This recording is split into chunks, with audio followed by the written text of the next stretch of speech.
It is an honor and pleasure to welcome you all for the celebration of a World Pharmacists Day 2022 organized by KSV KBIPER ISPOR Student Chapter.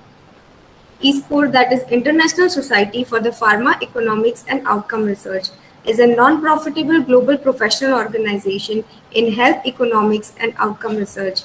ISPOR Student Chapter provides a platform to support and develop future leaders in the field of health economic and outcome research. eSport also creates opportunities for individuals to enter for activities and competition virtually where one can showcase their talent and explore their interest. This year, eSport has provided this platform to celebrate World Pharmacist Day 2022, which is observed on September 25th, to promote and advocate the role of the pharmacist in improving health all over the world. This day is to celebrate the services done by the pharmacists across the world. It also reminds us to pay tribute to all the pharmacists who are providing services with kindness and empathy, especially at the time of pandemic. On World Pharmacists Day, several activities are organized all over the world to highlight the importance of medical experts and to make people understand the crucial role that a pharmacist play in the medical world. This year World Pharmacists Day theme is Pharmacists United in Action for Healthier World.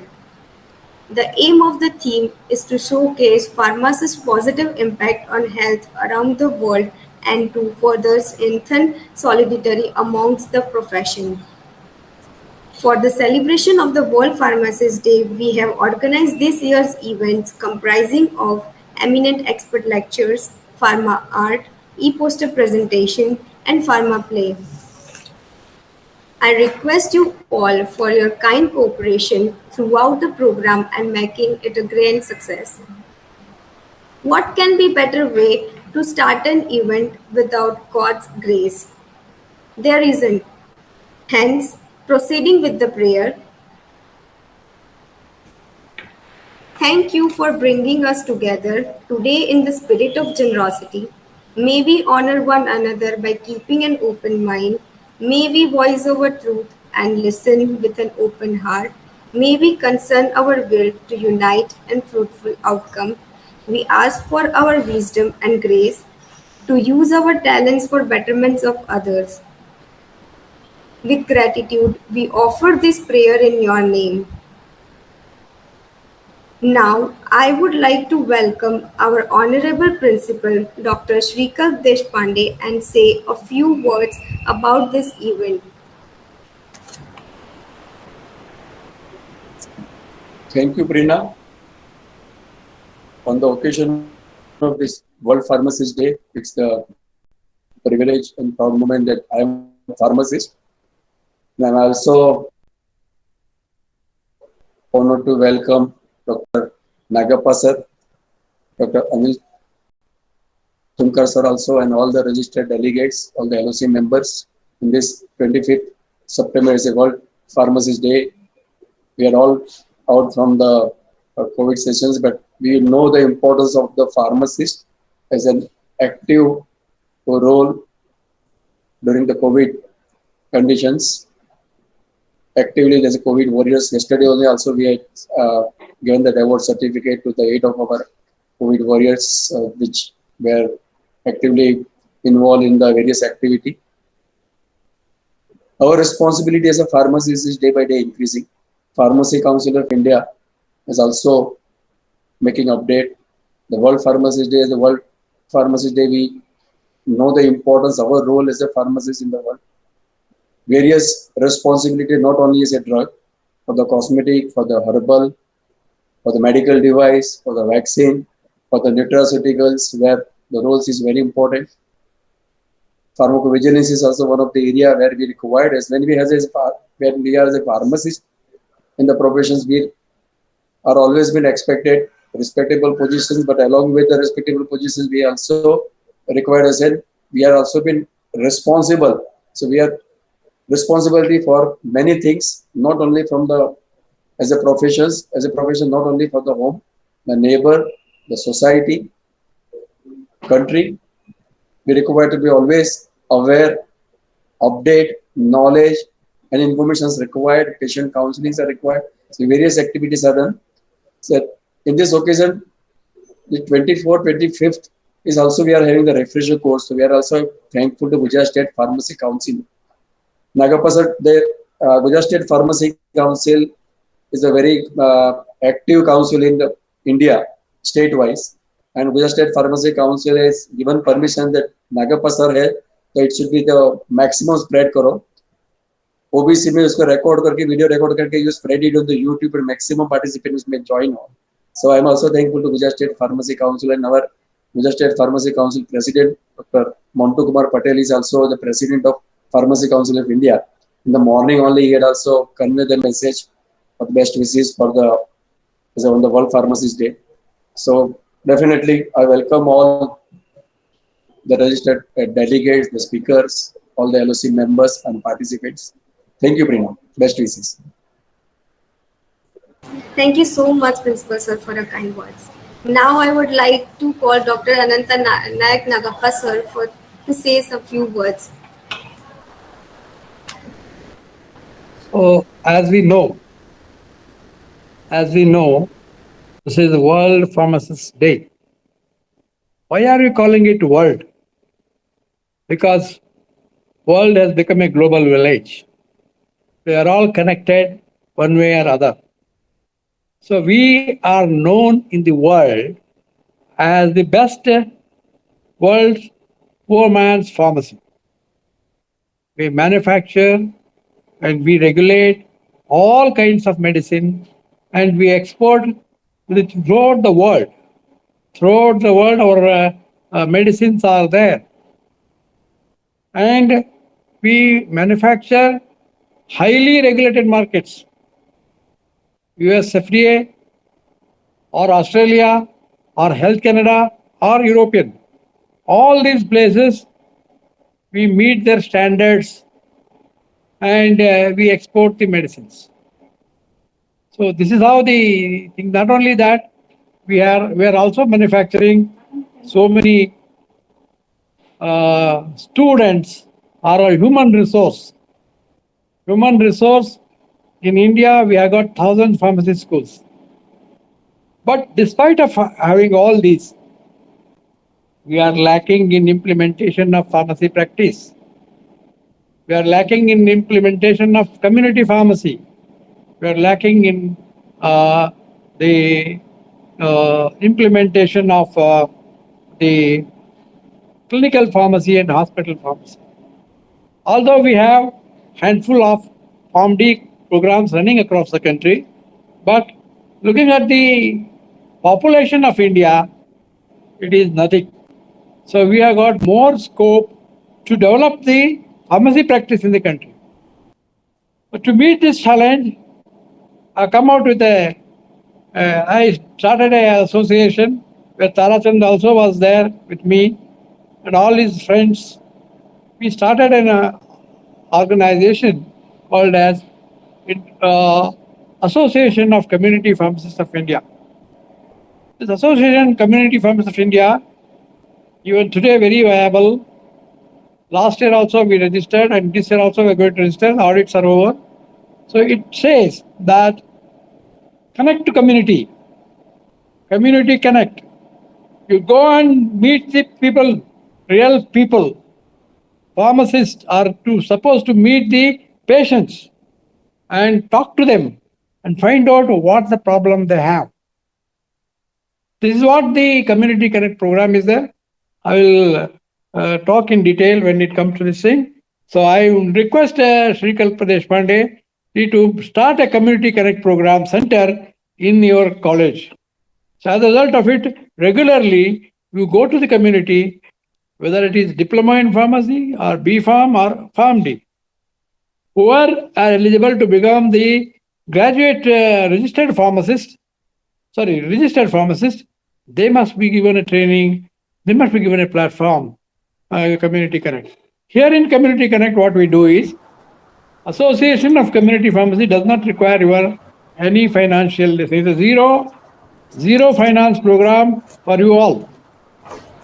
For the college, we don't charge any money. For the Students, we don't charge any money. And for the faculties also, we don't charge any money. However, if they want to take a membership in the association, that's a different thing. Otherwise, it is a completely zero budget program. What we have to do here is we are also going to give a benefit of internship. Association of Community Pharmacists of India will give you, if you are a faculty, if you are participating in the program, will give you a mentorship certificate, and then for the student internship program, which runs between 2 to 6 months, depending on his. Yes, through it. I will come in detail when I come to the program. Thank you for giving me this inaugural speech. Thank you very much. Yes. So thank you, sir. Thank you. So now, sir, we can move to the Zoom, where actual all registered pharmacists are waiting. Okay, sir. So, Preena. Thank you. Thank you so much, sir. I have to close this. I have to come out of this. Yes, sir. You can join with Zoom, sir. हम leave करते हैं इसमें sir. Yes, yes, sir. हाँ तो उसमें join. Okay, sir.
Shortly, we are going to start our expert lecture. Please stay tuned.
means our speaker is not able to join. So very soon when he will join, we are going to start our session.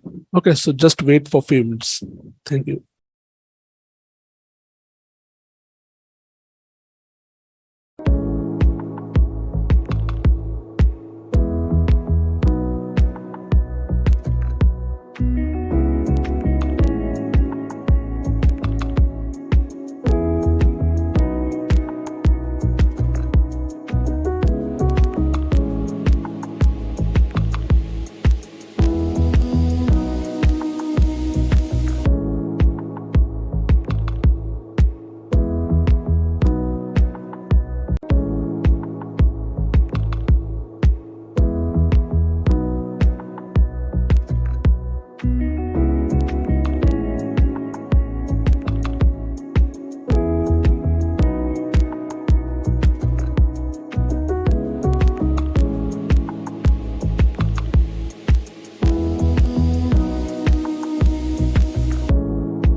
अपना नाम जो है, अपना login ID या display ID, उसको change करके अपना registration number लिख ले, सो दैट अटेंडेंस और बाकी जो फॉर्मेट्स है उसमें हमको आपको ट्रैक करना इजी रह पाए।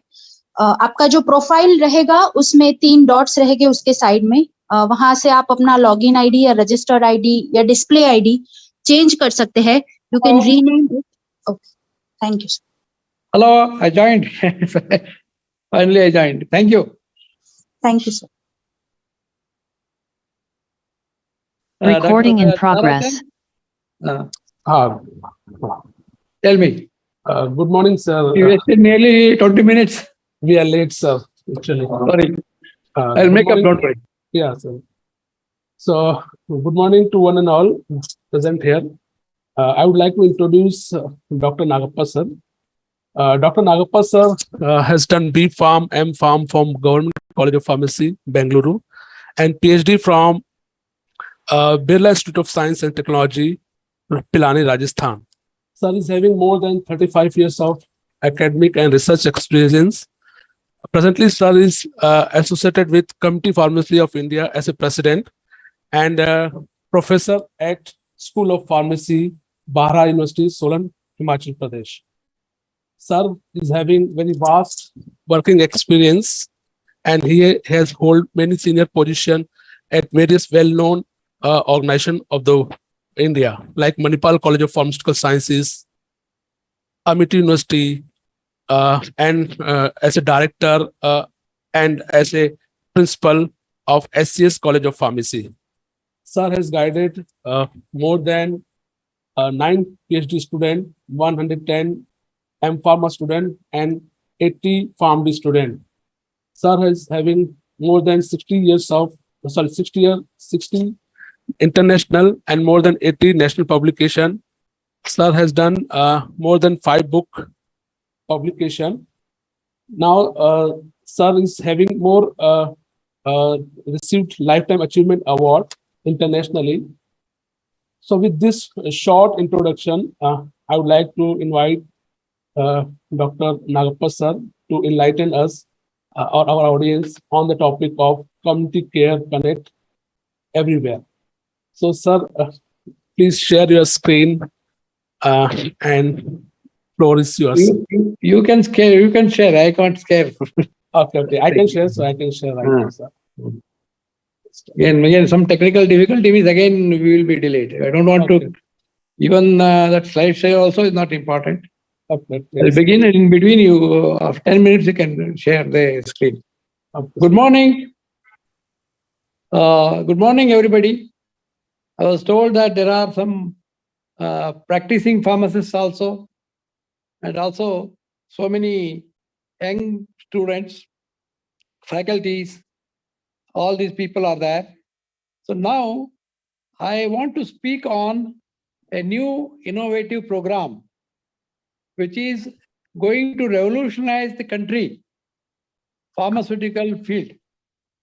We all heard that pharmacists are working in different areas, like in the manufacturing and then regulation, everything A to Z of the pharmacy activity. Unfortunately, we have not developed our field in the form of patient care. Government of India also in 2015 and 2021 brought out a program or brought out a legislation called as Pharmacy Practice Guidelines 2015. I want to talk about it. And further, the WHO and FIP, World Health Organization and the FIP have have come out with called all the global leaders of the pharmacy education. From India, Dr. Nagavi was there, and Dr. Another person is there from Mannavala University. They have contributed. It says that the pharmacy practice is a must, and it should be in the form of a activity. We should interact with the patients. The most important thing is we must interact with the patients. I don't see except for sale of medicines, we don't interact further. We are very much bad. So in my career, I had an opportunity to see 22 countries, developed, underdeveloped, and developing. The role of pharmacists is very well defined in the developed countries. There, the pharmacists interact with the patients and they are respected for that. And what is this interaction about? They talk about the drug, diseases, and lifestyles. You may say, what is this necessary? In our country, everybody knows everything. We have got Google, but that is not the case. Where is the guarantee that the information you get in net is perfect? And what is the authenticity? The person who is giving you drugs is your community pharmacist. Person who is dispensing your drugs is community pharmacist. It will not end with the sale of medicine and earning few margins out of the company gives to the pharmacist. But the pharmacists are supposed to closely work in association with the patients. Why this is necessary? Because any drug you take on this world, any modern allopathic drug you take, even the herbal drugs also, any drug you take, they have a lot of risks if they are not used in a proper manner. If they are not used in a proper manner, there are risks. And pharmacovigilance program is for to identify any such event has happened. I wonder, why don't we take care before that such event happens? Pharmaceutical care, pharmacy practice is meant for that. Prevention of the ADRs. All this is possible when we closely work with the patients. There are medicines which are going to cause drowsiness. A patient buys from you as this thing and he doesn't know and he will use the medicine and start driving. Many instances it happens such that they end up in accidents. Can it not be prevented? If the pharmacist had taken one step more, informed the person that while you take this medicine, don't operate any machinery, don't go near driving, don't go anything because it causes drowsiness. It could have saved the security event. So please, friends, let us understand that anywhere in the world we are going to dispense a medicine. Just dispensing will not end our responsibility. It is the further taking care of the patient, giving them proper information so that he remains safe. He does not come up with a danger while using the medicine. At least we must understand that. So this is the basis of pharmacy profession. As you know, the doctor to diagnose, and it is the pharmacist and the doctor to prescribe a medicine. Why pharmacist will prescribe the medicine? If you are very much knowledgeable, you must very much knowing about the patient, you can also prescribe a medicine. Such experiments are going on in UK. I was there in Edinburgh for nearly 3 weeks under the FIP program of Pharma Bridge. I stayed with a pharmacist home and then I worked in the Boots pharmacy. That report is there on our website. You can download and then you can read that also. So what is important is the pharmacist earns their livelihood not by the margin of trade. They get their profit not by margin of trade, but by the government is very much keen. In Canada, in US, in Australia, all these countries, government is keen that the pharmacist spends time with the patients. What is happening here? When a patient comes to your medical shop, neither he is aware, nor you are also interested. Many of the time it happens, you give him the drug and he will run away. He will not ask why this medicine is prescribed, what for it is used, and how can I use it, how can I store this. See, we make the global standard medicines, but utterly fail while we are using it. Is it not irony? So, as a force, I have made it my mind. Every college door I will knock. I will ask them, please start a unit of Community Connect program under the leadership of the ACPI. It doesn't cost you anywhere. What you are supposed to do with the Community Connect? There are few teachers who may take interest, and there are few students who may take interest. So students and teachers, supported by the college, go to a pharmacy and request the pharmacy to start a Community Connect program. They don't have to go everywhere and every time there. They can go in a specific time, 2 or 3 times in a week, specific hours after the college hours. I understand the faculties and students are busy, but for the professional development, they have to spare some time. Even we have done several experiments of this Community Connect. All my students, Tarachand also knows about it. We used to visit homes, home medication review. See, the time has come for us to get very closer to patients. In Canada, my student, Pradeep Damodaran, in Kamloops, a small village in Vancouver province, runs a pharmacy, and his wife also is a pharmacist. Both of them are respected like anything. When I went to pharmacy, I saw that. I went there and I asked him, can I come and spend some time in your pharmacy? So I was looking in his pharmacy, all nicely arranged, everything was fine. The dispensing ultimately signed by the pharmacist. Why signing? Because he owns the responsibility. And whatever things happens, he is able to explain to the patient, to the consumer forum, to the government, to the legal authorities. So he will sign it.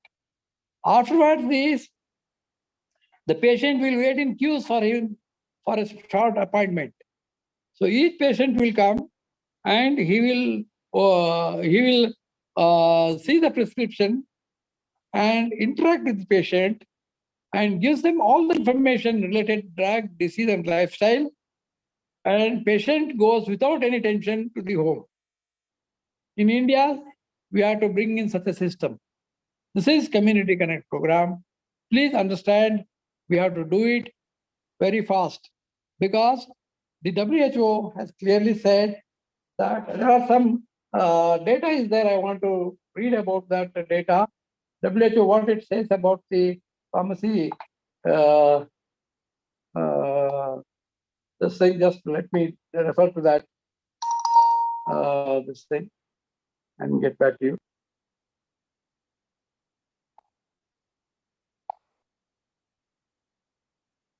Yeah. Okay.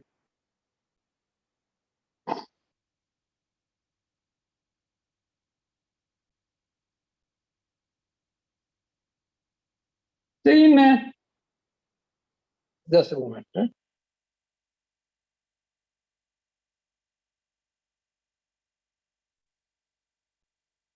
Occurrence of adverse events due to unsafe care is likely one of the 10 leading causes of death and disability in the world. Please understand. See, if there are 10 leading causes of death and disability in the world due to unsafe use of medicines, who is responsible for this? We, the pharmacist.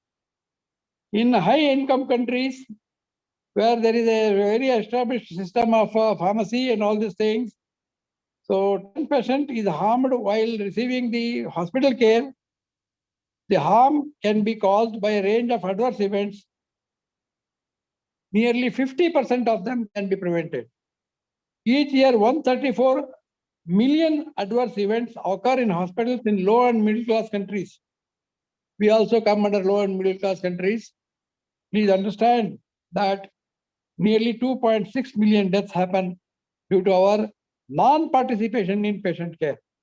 Another study has estimated that the adverse events resulting from unsafe care, the years lost of disability and death are very huge, which occur in the low and middle class income countries. Globally, as many as 4 in 10 patients are harmed in a primary and outpatient healthcare. Up to 80% harm is preventable. Have you ever thought of it? How we have to work on this? So there are so many things in this WHO document. I will share you after this talk to you, and you can also go through this. Now, let me go through the Indian scenario and let me talk about the community connection.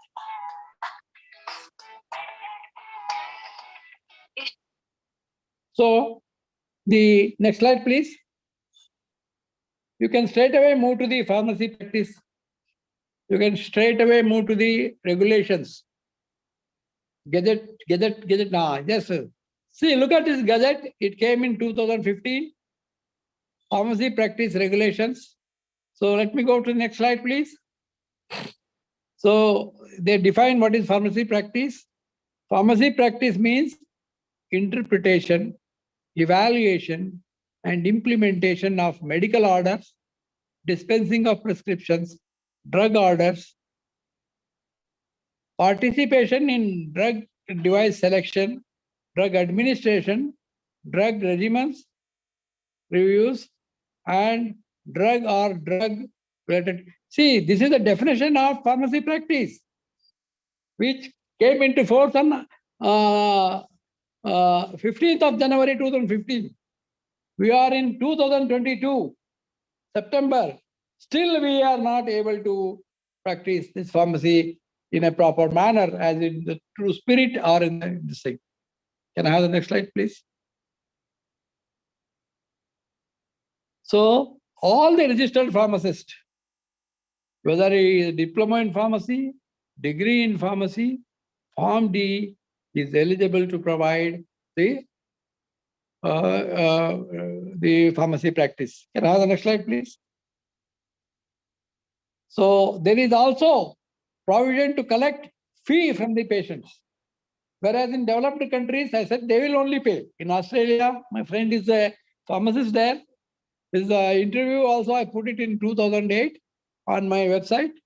So I'll give the link of website. You can check www.acpiindia.in. So in that website, Australian pharmacy is there. He was my classmate. Recently he came here, and he said that in Australia we take we act very responsibly. We are paid on the time we spend with the patients. Why such a thing should not happen in India? Okay. So in Canada, you know that they pay around $40 per hour. So these are all the things which are happening in the world, and we are not understanding and catching up with that. What the patient actually asks, let me check, let me recall. Patient will not ask you very difficult questions. He wants an authentic answer from a registered pharmacist. He may also get the answer, but that is not the important thing. He wants get relief from the tension. Why people will go to doctor and wait for the doctor? For the same reason, but they have a trust. So they don't trust us in India. We are not trusted in India because we are remained as almost traders. Instead of pharmacists, we have remained as traders. We have to change the face of the traders to the professionals. What is a professional? Professional is one who cares beyond the self. Because you know the best profession in the world, mother is the best profession in the world. Why? Mother cares for her offspring, whether it is monkey, elephant, or crocodile, or human beings. They care for their offsprings because it is inborn with them. So pharmacists also should imbibe these qualities and help the patient in that spirit. So we have done some exercises. We got such a wonderful response from the patients, and I'm going to discuss in this further. Can I have the next slide, please? So these are all the things where we are supposed to, as per the thing, there are so many things. Overutilization and underutilization. You see that so many mistakes do happen because now what the information the prescriber is getting is from from an industry, medical representative. What he will give? He will not give. He is interested in his own sales. His targets are important for him. Rest of the things are secondary. So as a result of it, there are usually more than the dose required written in the prescription, and we, the pharmacist, should refer to the National Formulary of India and find out whether the dose is appropriate, whether it is more, or if it is less also, it is no use. If the low dose is less, it's no use. If it is over, it causes harm. So appropriate dose, you must also check the prescription. And if you find a discrepancy, please don't change yourself. Indulge the prescriber. Involve the prescriber. You can immediately call the attention of the prescriber to change it. It is not that we are inferior to doctors. It is not like that. Because it is a shared responsibility. Patient is a shared responsibility, not only the doctor's job, our job also. And therapeutic nutrition. In our country, we are having 1 lakh formulations. There are too many same drugs come again and again and again and again. And polypharmacy is a common phenomenon. I want to quote an example here. When we are doing the community services, home medication review, we went to a home where there are 2 elderly persons were there. And the lady was 70 years old and the gentleman was 75-year-old. 5 years difference was there. And the lady was bedridden. And she said that I can't do any work. My energy is gone. Now I'm not able to do domestic help also doesn't come properly in proper time because of the situation of that. And they had a lot of money. They live in a very good house because both the children's daughter and the son are living in abroad. And they think that if we send money, all the proper care can be given. But the ignorance of the persons, how can it be resolved? So I asked the lady or the gentleman to show what is the medicine they are taking. So I found out that the medicine was containing the B complex and neurobion injection and B complex syrup. Everything is multivitamin and iron, manganese, all these things. I just wondered whether being B complex, any elderly person gets energy. Her problem was lack of energy. Then I quickly applied my mind. There's a problem of balanced diet. So how to overcome it? To meet this thing, I told, you take 1 fistful of moong, fistful of moong, green gram, soak it in water. In the morning, you eat for 15 days because our visit was every 15 days once we have to visit. So I told her to eat it and asked her to continue with the medicines, whatever they are using. So, and then she said whether to take injection because in a 70-year-old woman, when there is no muscle mass, intramuscular injection of neurobion was very painful. So she was very happy that she got relief of the injection. But tablets and all, I asked her to continue. But we know that it is a placebo. Not going to help her, but again, to help. Then what happened? After 15 days when we went, the lady was very much agile. Every day, 1 fistful of green gram has done wonders. And she got up and she made tea for all of us. We were 7 people were there. We are served with tea, made her, and then Last 15 days before she was unable to get out of the bed. So they were very much happy, and they told that you please take our number, give your number. We'll ask you whenever we have problems. So a community connect was started. There was a relationship built. They were asking us very, very fundamental, very, very basic questions. And we took a lot of interest in the elderly persons. And then they were very happy. So another case study, okay, this is about the drug therapeutic duplication. And then the boom experiment went on further. So many college going girls, due to menstruation, they have a loss of blood, somebody have a heavy flow, and they suffer from anemia. But what they do, they go to the engineering students, especially, they go to a medical shop, ask him to give painkillers.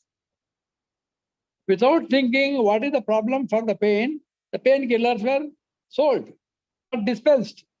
They're sold, and the people were happy because the painkillers were getting sold, and patient was happy that she's able to get relief of the pain, although the painkiller will act as long as it is in the blood. Once it goes out, again the pain will not repair. Again, we intervened with the move. So we were standing in front of the medical shop. Tarachand knows it very well, Manipal Drug House, with a stethoscope and with a weighing bridge and the other blood BP apparatus and all these things. And initially they were very much suspicious. We are thankful to Manipal Drug House, Premchand Pai, who helped us to give the space there. Evening we used to go. We can't go everywhere every day and all. So people used to come there, and they used to discuss when they said. So initially people were very much scared to come near us.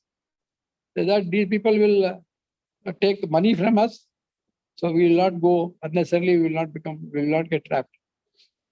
So one of the brilliant students, after seeing our flight for 1 week, people were hesitant to meet us. And he came up with a brilliant idea. He made a poster, simple poster, in that blood pressure and BP measurement and BMI and blood sugar free. Next week onward, there is a queue of people because it is free. People in India like free.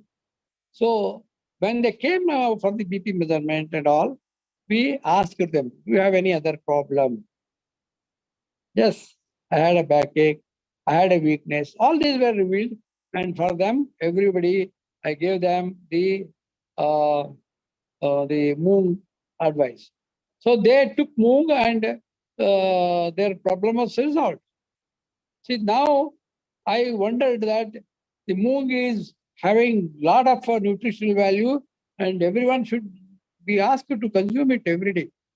So then I started talking about these things, and then the college girls, they were having a lot of difficulty. How to say? I said, nothing, no difficulty. You take 1/2 kilo of Moong, keep it in your room, in a glass of water, you put it one fistful, and morning you eat it along with the breakfast. So it was very easy to carry out. Even the lorry drivers and all these things, I helped them. They were having a lot of idea how to overcome. So nutrition problem was addressed. So further evaluating, one of my faculty had a lot of hyperacidity. His hyperacidity was not able to understand by doctors, by allopathy, Ayurveda, homeopathy, Siddha, all these people. I asked him, give your nutritional status. What do you eat last week?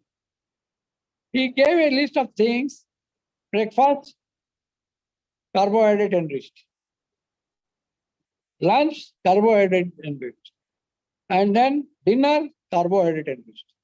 He was a South Indian, and he was fond of, and his wife was fond of making all these things. And then I said, where is the protein?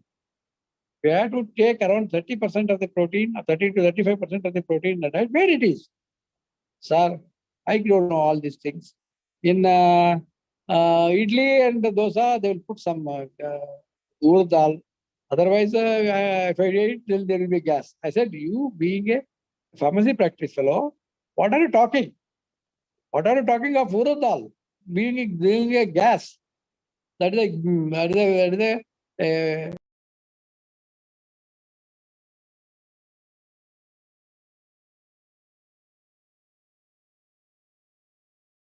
moong sabu green gram every day and eat it. For 1 month he ate and his acidity was gone. So I have my own explanation for that, why I asked him. Because why the acid comes in the stomach? Even first year B.Pharm we learn, isn't it? Acid comes for the digestion of the protein. When you don't feed with the protein, what the acid has to do? It will start eating the stomach itself and cause the problem. So this is how we have solved it. Even the obesity also we attempted with green gram. One villager came there and he has a lot of medicines and he said that I'm taking all these medicines. Still my weight is not, I'm going to lose and all. I encouraged him about these diet habits. And it was also very much carbohydrate enriched. People think that by eating only rice, we will not get any oil or high cholesterol. But understand, whatever the carbohydrate you eat, you are the farmer, I'm telling you, that is converted into fat. Unconsumed carbohydrate is consumed into fat, and then it causes problems for anybody. So now I told him to add moong in his diet every day, which he was growing in his own field. So he started, and after 6 months he came and stood in front of me. Can you recognize me? So after 6 months, how can I remember? Because I used to meet so many people. My students also asked, do you remember him? They said, sir, you gave us a very wonderful idea of consuming the moong, and that's the thing, how it helped me in reducing the weight. Although he took medicines, but again, it was not coming out. So now, balanced diet plays an important role in the weight management. Please understand and go deep into the patient's problem. Try to apply your knowledge. You will get so many ideas, so many brilliant ideas, so many things. Pharmacy practice will come automatically in you. You don't have to be scared. So there is a scope and there is an opportunity. Please don't do it. And other problems are very academically.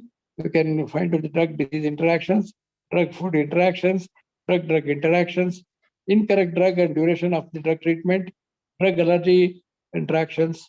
All these things are the same, clinical abuse and misuse of the drugs. All these things are problems which we have to address.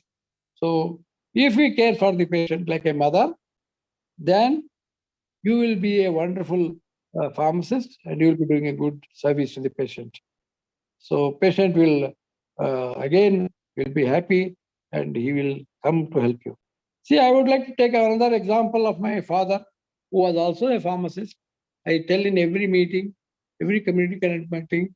See, we have got a feeling that community, kya hai community, nobody recognizes. We have opened medical shops for 50, 60 years. You know the people mentality. It is not like that. If you have work for the patient, if the patient comes to know about that, you are a good person to help them in their difficulties, then they will definitely come and help you. See, my father's example only, he was a pharmacist and he had a successful career. He was just given certificate after 3 months training in 1955. When the year I was born, he started his medical shop. And then he realized the importance. He was very genius. And he understood to update his knowledge, he used to discuss with medical representatives. And he used to discuss with medical representatives. And then the knowledge he gained, he used to share with his doctors. Doctors used to come and ask him. Although he was a matriculate fail, but his knowledge on medicines was very vast. because he used to discuss and he used to learn and he used to learn so many things. And then that's not. And one important thing I want to tell about him is one medicine was there which was used for snake bite patients, anti-snake venom. It was manufactured by Hopkins Institute with 6 months expiry date and was costing 500 rupees. So in 1963, when I was 8-year-old, at that time, that injection he used to always keep. Most of the time that used to expire because it was not consumed. And everybody in the surrounding was laughing at my father. He is wasting 500 rupees. Usko kya jata hai? What is that? Why he is to invest in that Hopkins anti-snake venom? So he was very popular that anytime you go there, you get that injection. So I remember very late in night, people used to come and knock our door around 2 o'clock because the snake bite was there and patient needed medicine. So my father used to go personally and dispense that medicine and come back. So like that, my father had a very good name in the community. So my father went on, in due course, he became very prosperous and very popular. And when the things go very high, they'll also come down. He diversified into fertilizers, seeds, and then paddy business. So many things he did.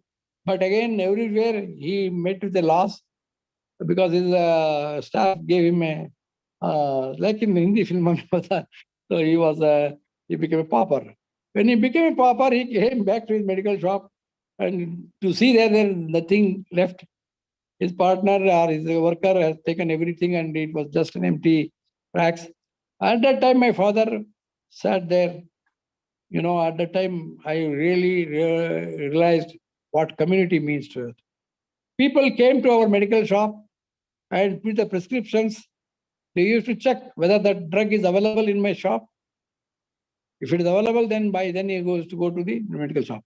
Within 6 months, tremendous support by the community, by the suppliers of medicine, by everybody. My father could review his business because they wanted a pharmacist like Nagappa. Actually, Nagappa is my father's name, and and my name is Anantha.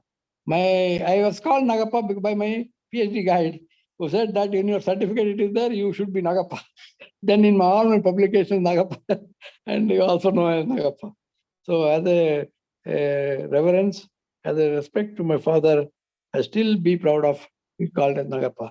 So this is how the community comes back to you when you are in crisis if you helped them. If you don't help and if you act very smart, and they also don't care. That's what I'm seeing in the community pharmacy, retail pharmacy there. Can I have the next slide, please? Yeah, go for the next slide. All these things I will give you. You can read it. So please, next slide, please.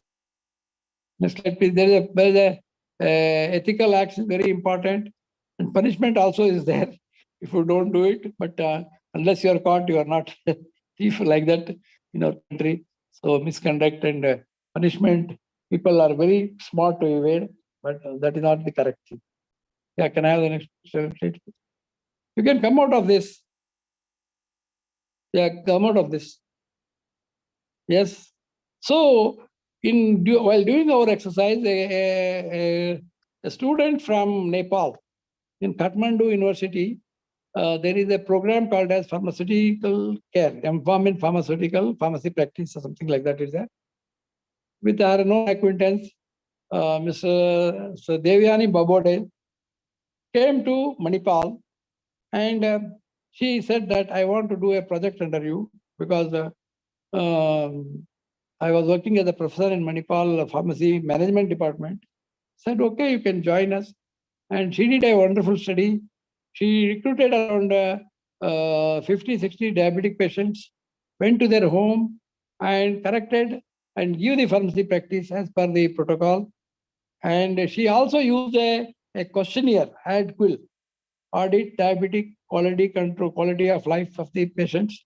So there she realized that by giving pharmaceutical care, the patient saved money, patient saved good quality of life they had, and their life was improved a lot. Patient expresses, by taking medicines, one will feel the adverse drug reactions and they don't feel good. So after completing her project and course, she opened a clinic, pharmaceutical care clinic, and several people also did it. But she had other important needs. After 1 month, she closed it. But as 1 month she was doing it, everybody liked that concept, and everybody wanted to visit her clinic and pay her the money, the consultation fee. So this is the first thing I recorded. It happened in, I think, Pune is there. It happened in Pune. So her phone number and everything was there. Then these are the things are there. So can I have the next, the inaugural this thing? Okay.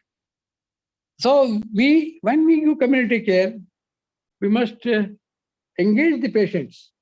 Engagement of the patients comes from the documentation and giving them the authority, because you cannot give a particular patient throughout your life.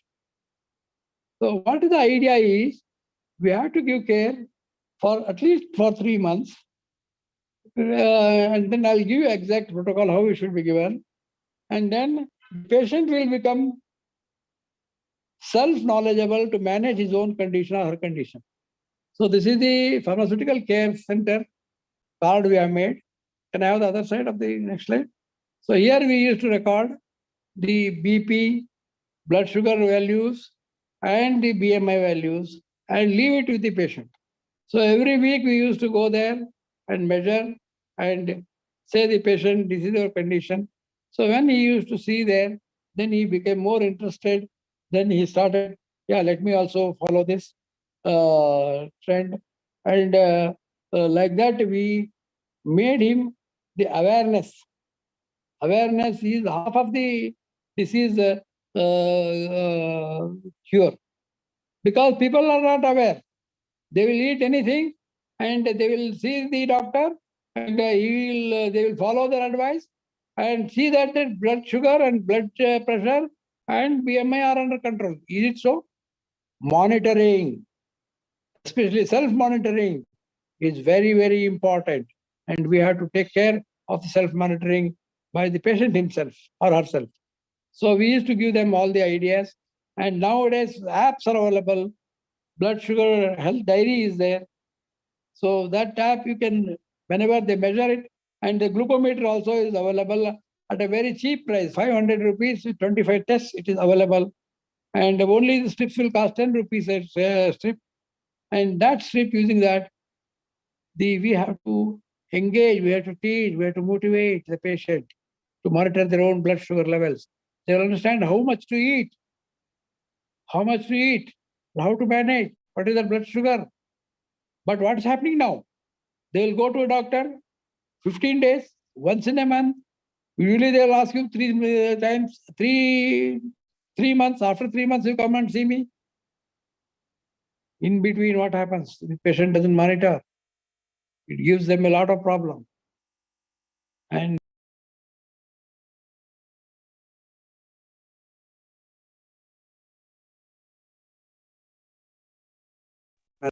so that's why we have to see that the patient learns all these skills. And we will do in the Community Connect program, we'll feed the diabetic. We invest 10 or 20 rupees per day for measurement of his glucose. It will help him, all these things. So this is what the things are there. And can I have the next slide, please? So next slide, please. Again, the responsibility and all this. This is a very important model of WHO FIP 2005 document. In chapter 2, it is there. So whenever the patient arrives, you at your desk, so you have to prepare a care plan. You have to prepare a care plan for the patient. And then in that care plan, you must focus on the drug factors, disease factors, and lifestyle factors, and emphasize and educate the patient on that, and ask the patient to go home and do all these things and come after 1 week or 10 days or 15 days When he comes again, you should ask about how are you feeling. If he says there is a problem, you have to go to the problem. You have to find out what is the root cause problem, why the problem is there. If it is a pharmaceutical problem, if he is not using proper drugs, those and all these things, the pharmacist has to resolve it. If it is a problem with the diagnosis, you have to ask the doctors to correct it. And also, if it is a lifestyle factor, you must emphasize on that lifestyle factor. Like this, within 3 months, the patient will learn how to manage his condition or condition. This is the way we have to practice pharmacy, not like doctors. Doctors' practice is different, nursing practice is different, pharmacy practice is there. And this document also I am going to give you in the after this talk. I request Deshpande ji to initiate the Community Connect program and indulge all the faculty and the students and the mentorship and the internship are given free of cost. There is no charge for this. KCPI is happy to give it. Please start with this program. Can I have the next slide, please? So anybody read this case for me? Tarachand? Yes, sir. I will read that case. So, case is Mr. W, a 53-year-old woman, has had gastrointestinal acid-related disorder diagnosed by endoscopy. Mrs. W was a history of asthma, hypertension, and duodenal ulcer. Her current drug therapy include amlodipine 10 mg in the morning, salbutamol inhaler 2 puffs as required, beclomethasone inhaler 200 microgram twice daily, and theophylline 300 mg twice daily. Mrs. W has recently undergone successful H. pylori eradication therapy, which has been confirmed by carbon urea breath test. Mrs. W smokes 10 cigarettes a day, has a body mass index 35, and does not drink alcohol. So that is the case. This is the case. And let me solve this case, how we have to handle this. Next slide, please. Please change the slide. So lifestyle factors, drug factors, and disease factors, you have to look into the patient and we have to try to understand what are the lifestyle factors. Her lifestyle is not healthy one. She is obese or highly obese because her body mass index is more than this thing. And she is a smoker. And she is also having a burning sensation in the esophagus. Very bad type of experience. Nicotine being acting on this sphincter to get relaxed. When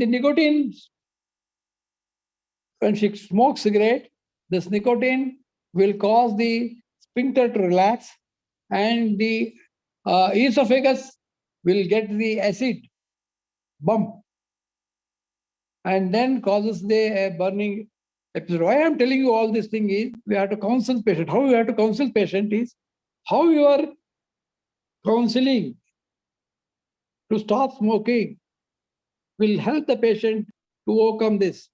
When you say that, you make an experiment, reduce your cigarette to 5 and count the episodes of the burning sensation in the stomach, in the esophagus, not in the stomach. So when she stops 5 cigarettes, to limit 5 cigarettes, automatically the episodes of the acid running into the esophagus will come down because the sphincter will have a better control, it will not relax. So because it's a skeletal muscle, sphincters and all. So this is how the patient will also learn. If I don't smoke, then there will be less episodes. And by smoking only, I am increasing the number of episodes of burning sensation. So next is about drug factors.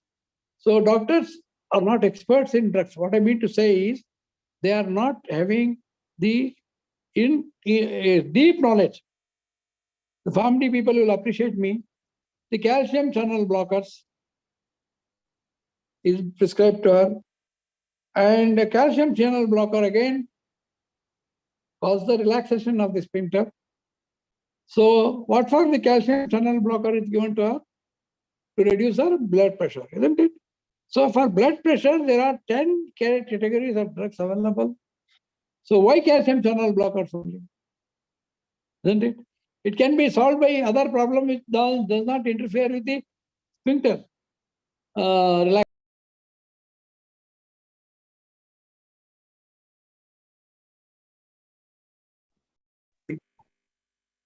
You can take this to doctor and explain him, and doctor will be very happy that you are helping in his practice. Ultimately, doctor wants that the patient should be benefited, and you don't express all this in front of the patient, but you can call the doctor or you can go to doctor and you can solve this problem. Similarly, theophylline. Theophylline is very close to caffeine, isn't it? Theophylline is very close to caffeine and it also causes relaxation. What for theophylline is given? Theophylline is given for the asthma, isn't it? So asthma is now again a fundamental question.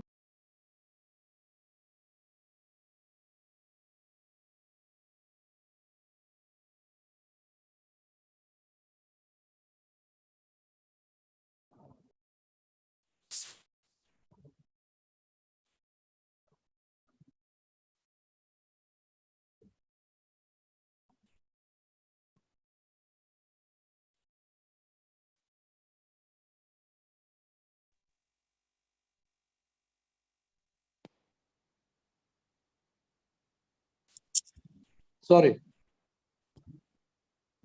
And then the theophylline, see whether he has asthma or not can be reviewed.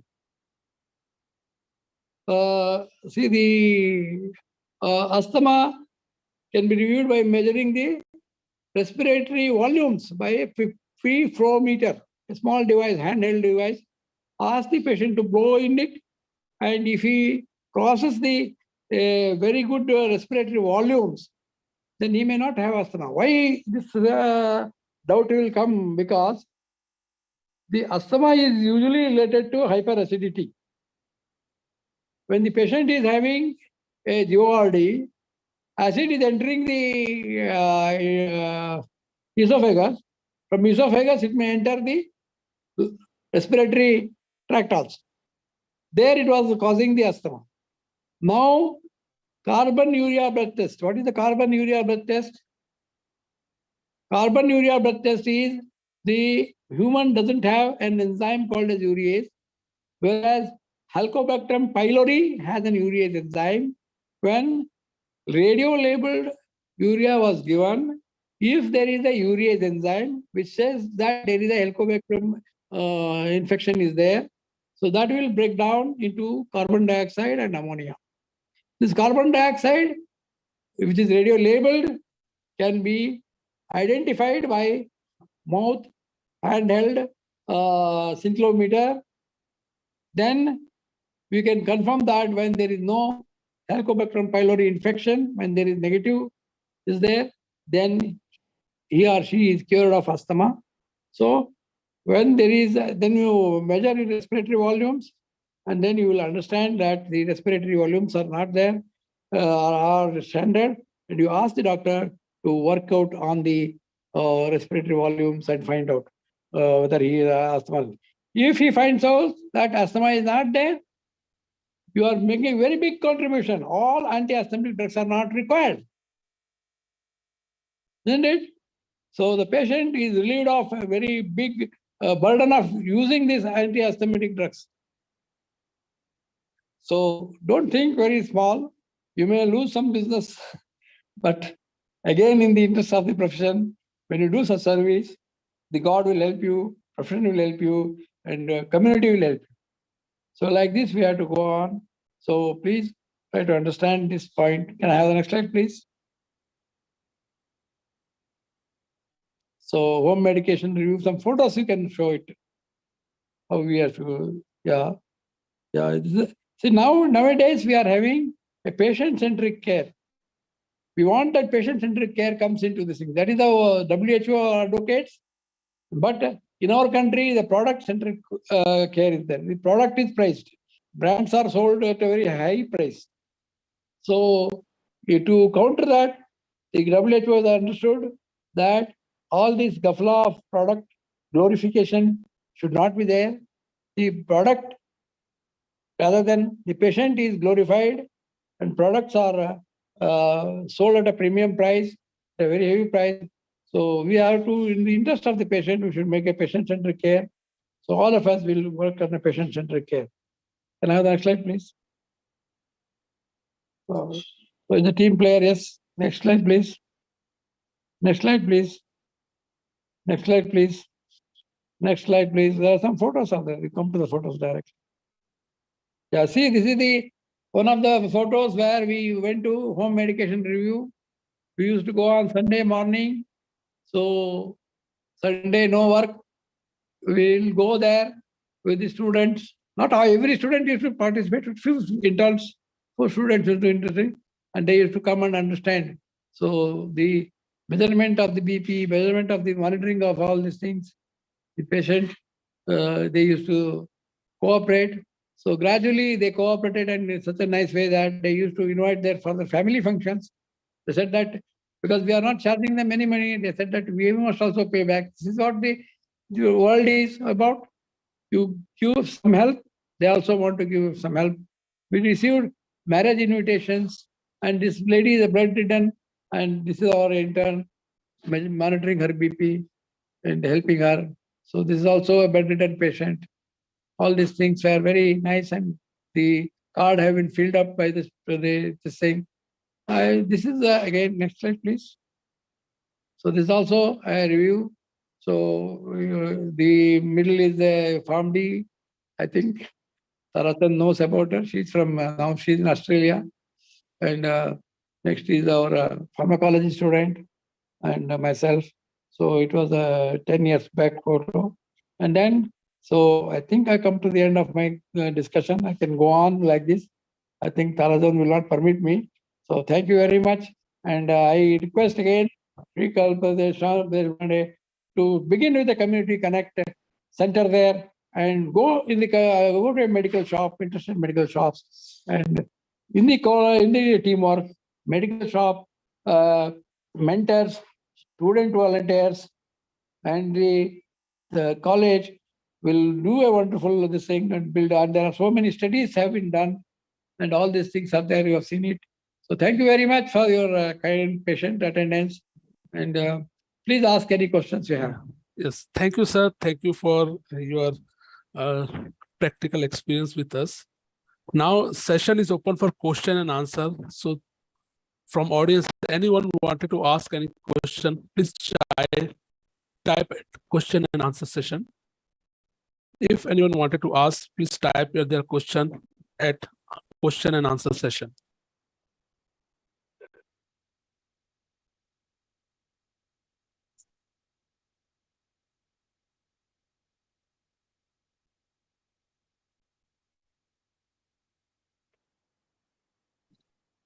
From audience, anyone wanted to ask any question, please type question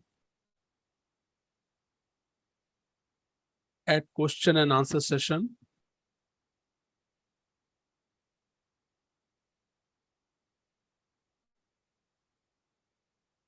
I think no one is asking question. But there sir, is a comment. Yes, sir. There is a comment that yes, there are two questions. Some question I have asked now. Some. Okay. Yeah. So somebody thanks me for the move. Not only move, all the things should be a balanced diet. One should take care of the nutrition, especially in our country.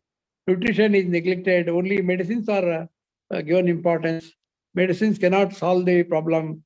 The patient continues to suffer with a poor quality of life because there is no food, there is no fruits, there is no vegetables, and all these things. So salary-wise, I think my daughter is gone to Canada, and she told me that every hour she gets, our pharmacist gets there around $60 every hour. So every day, maybe 4,000 to 5,000. and most of the Gujaratis are there in the foreign. So there they have to clear an examination. So you can learn here and you can take our internship certificate. It's going to help you there.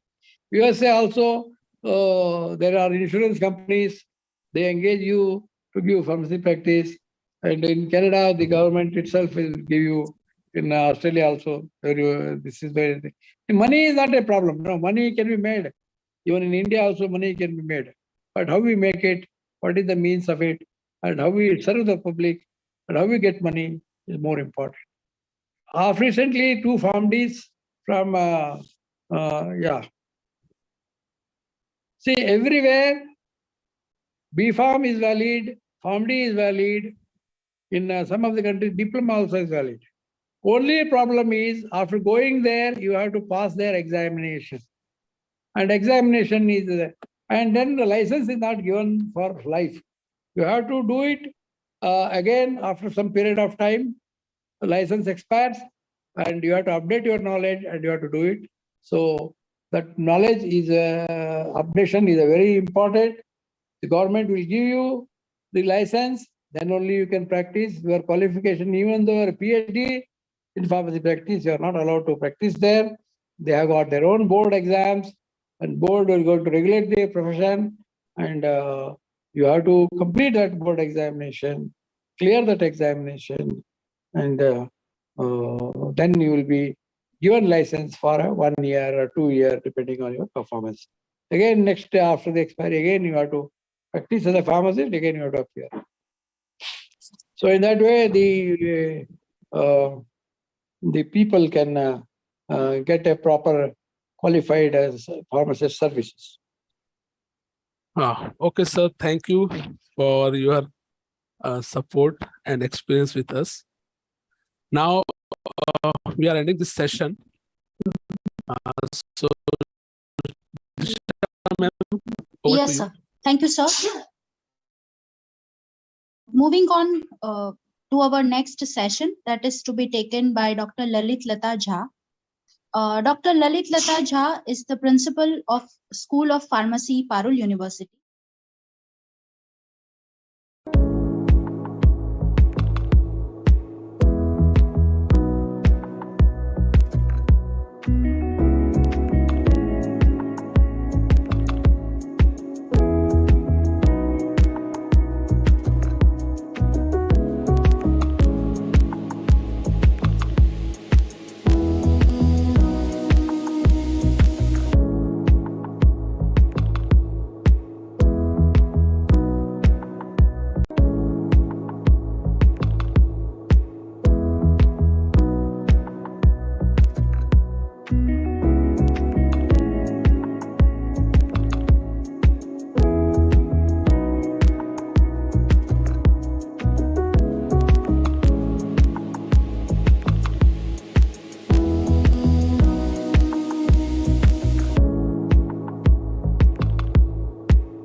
Good morning, sir.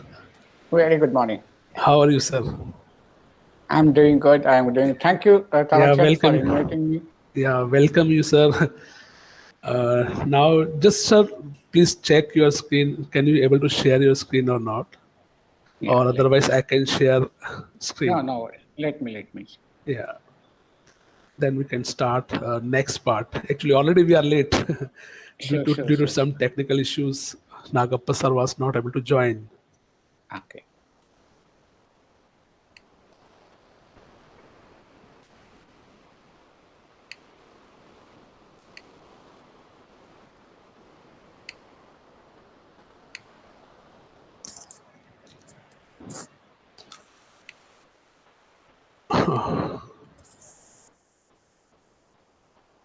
It says you can't share it.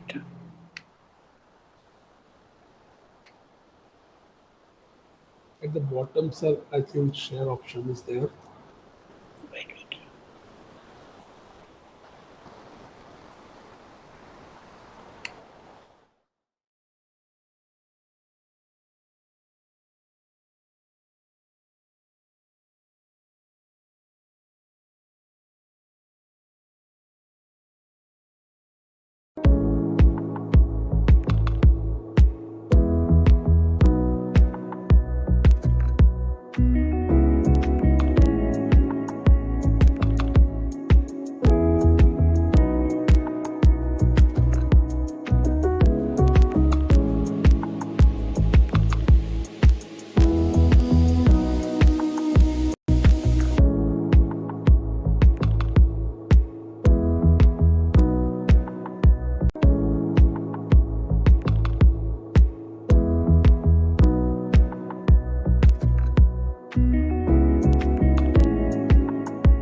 Yes. Please go to the presentation mode. Yeah, I put on presentation mode. Okay. Thank you. So now you can, Prina, Bansri, you can introduce and then start. We can start now. Just sit here, sir will tell you. Change, you can change.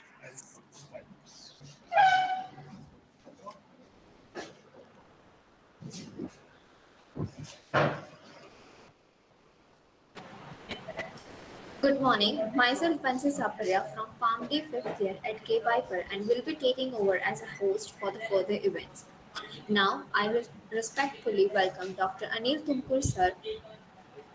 He has completed Bachelor in Pharmacy from Sri Siddhya Ganga College of Pharmacy, Tumkur, M.Pharm and Pharmacy Practice from Vishveshwarapuram Institute of Pharmaceutical Sciences, Bangalore, and completed PhD on Evaluation of Pharmaceutical Care Services in Patient of Cardiovascular Disease from Manipal College of Pharmaceutical Sciences, Manipal.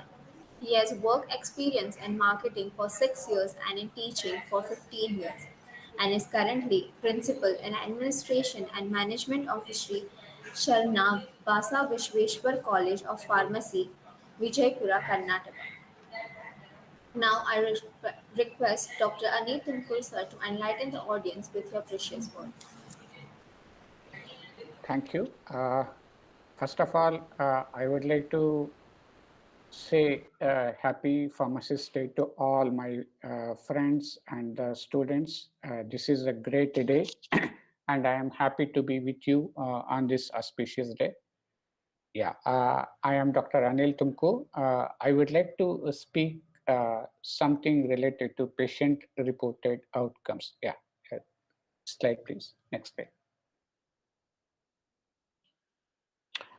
So why, first question is usually if you wanted to speak anything, usually we ask the question why this patient reported outcomes. So that is the best question we can ask. So we will start with a question. So next slide, please.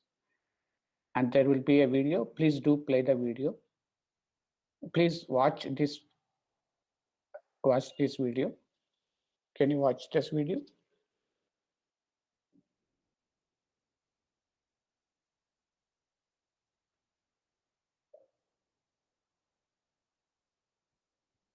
Okay. Do me a favor. I will play that video from my end.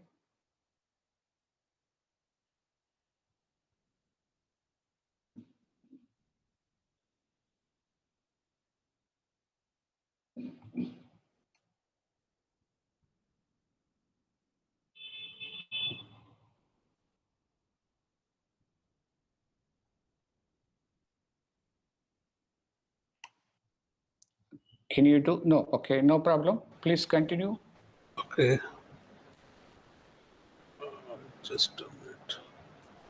Yeah, if you can type, if you can see from others. Okay. I don't know. It's not playing, I think. Yeah. Okay.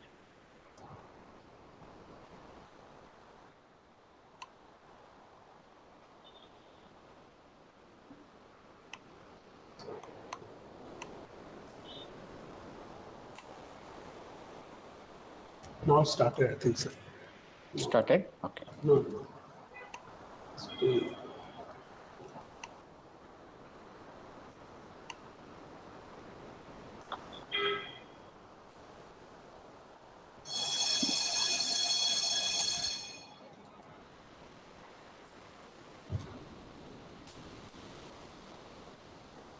So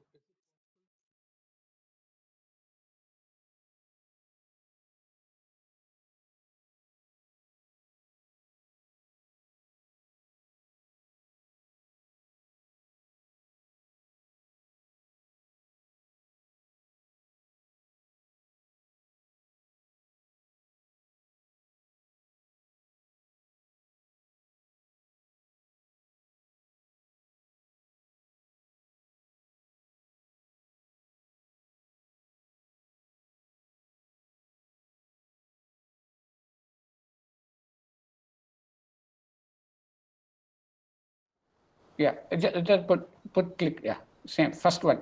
Yeah, first one. You click that first one. Yes.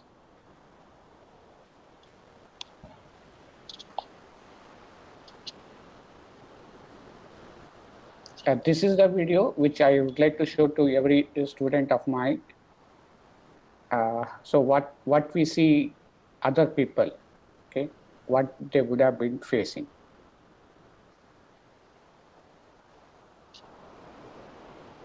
Specifically when you are in the hospital or when you are even in the train, when you are in the bus, or even ever in the aeroplane. So a lot of people you could see and what they may have on their minds.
Okay, you can go back to the slides.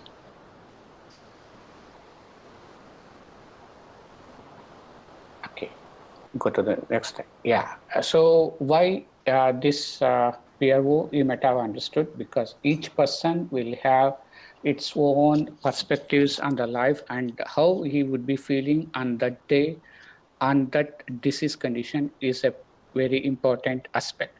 So whenever you, next slide, please. So yeah, that's the same. Yeah. The PRO as a patient-reported outcomes is a measurement of any aspect of a patient's health status that comes directly from the patient, and it will not be the interpretation of any physician or anyone else for that matter. That means whatever the patient is saying to the person who is interviewing him or who has been getting the information from him is directly from the patient. So there is nobody interpreting what the person is saying. So if I ask you the question, how are you today? So you would be saying, some people would be saying, yes, I am good, I am okay, I am super, I am excellent. Or somebody may say that, yeah, it's okay, or it may be not good. So it depends what the patient or the person is saying, what he is feeling or she is feeling at that particular point of a time. So that is what we call reported outcomes, what he is feeling. That is, if the patient, if you ask the question, then it is called as patient reported outcomes. Yeah, next.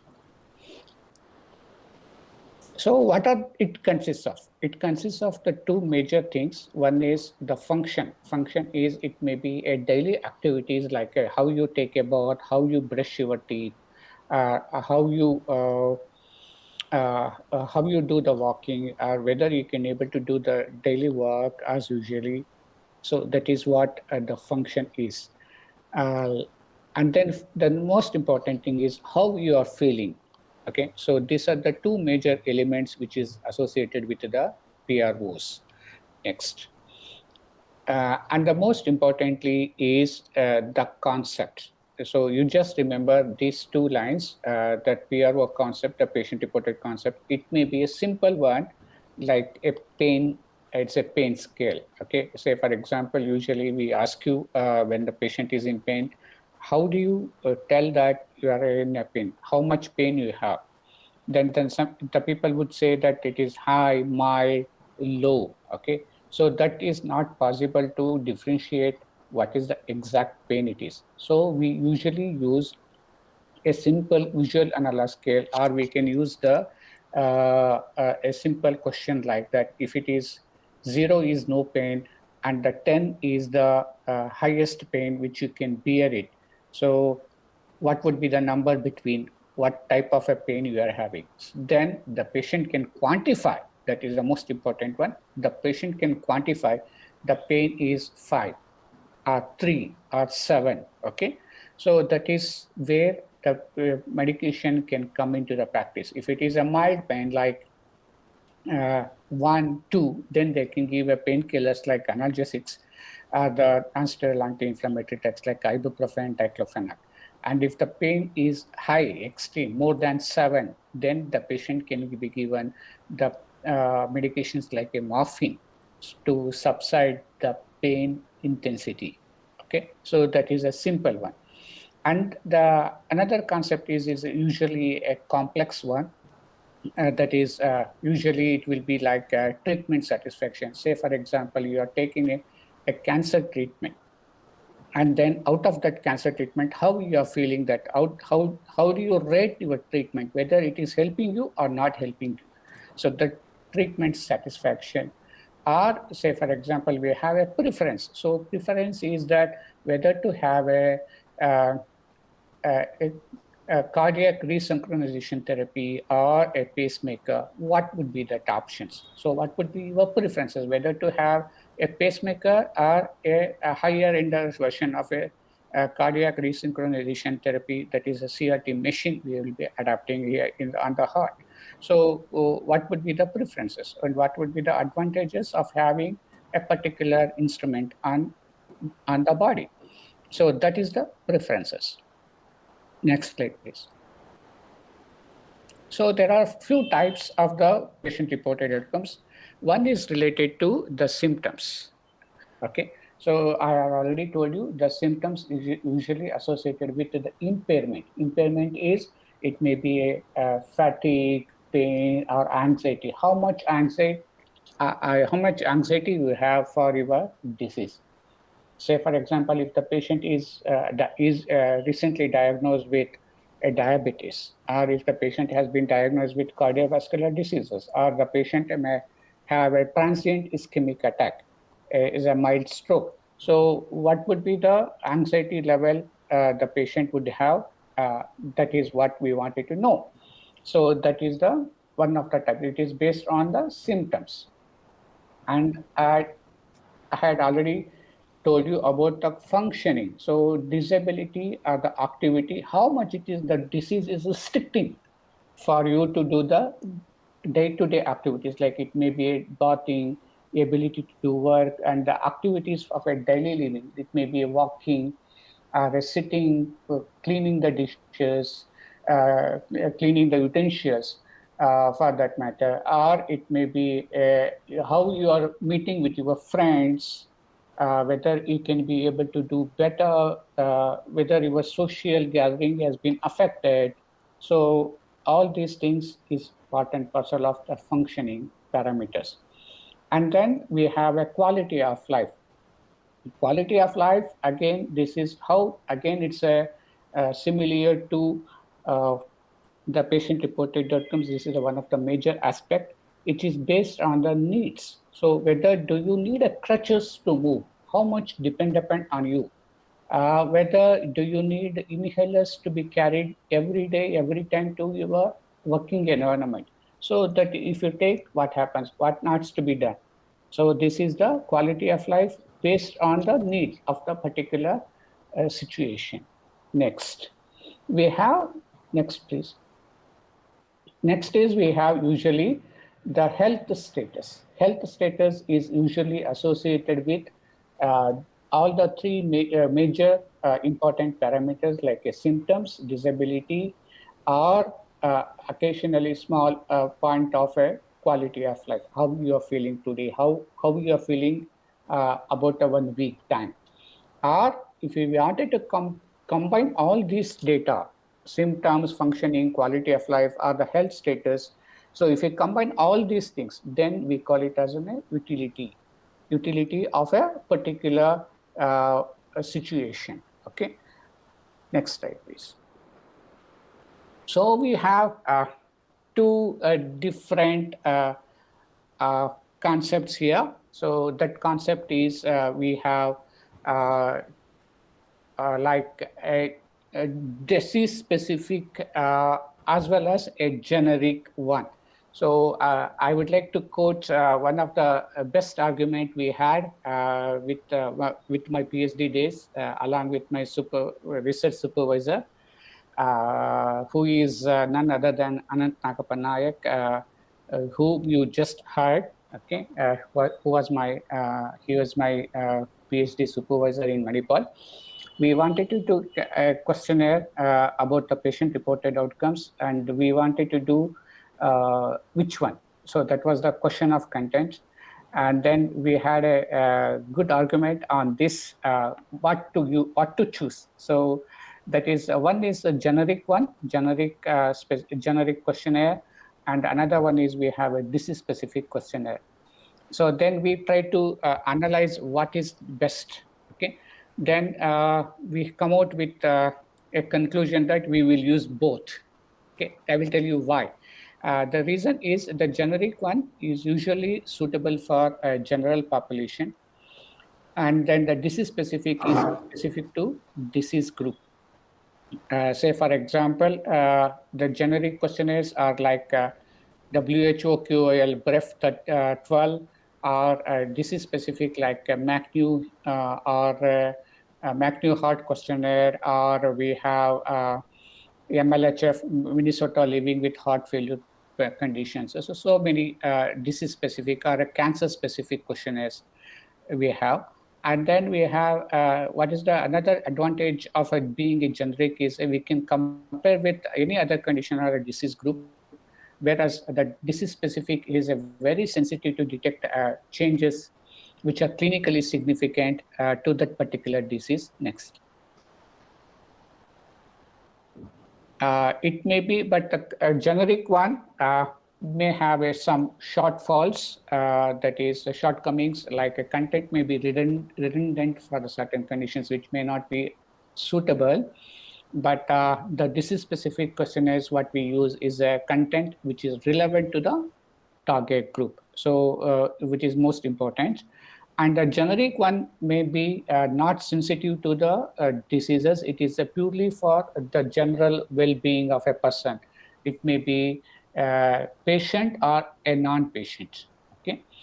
it is just like a control situation. And but the disease specific, it can't compare with the general population, because if a patient is suffering from joint pain, and the patient, what he or she is facing, it can't be compared with the general normal adults like you, who are in the age group of 18 to 21.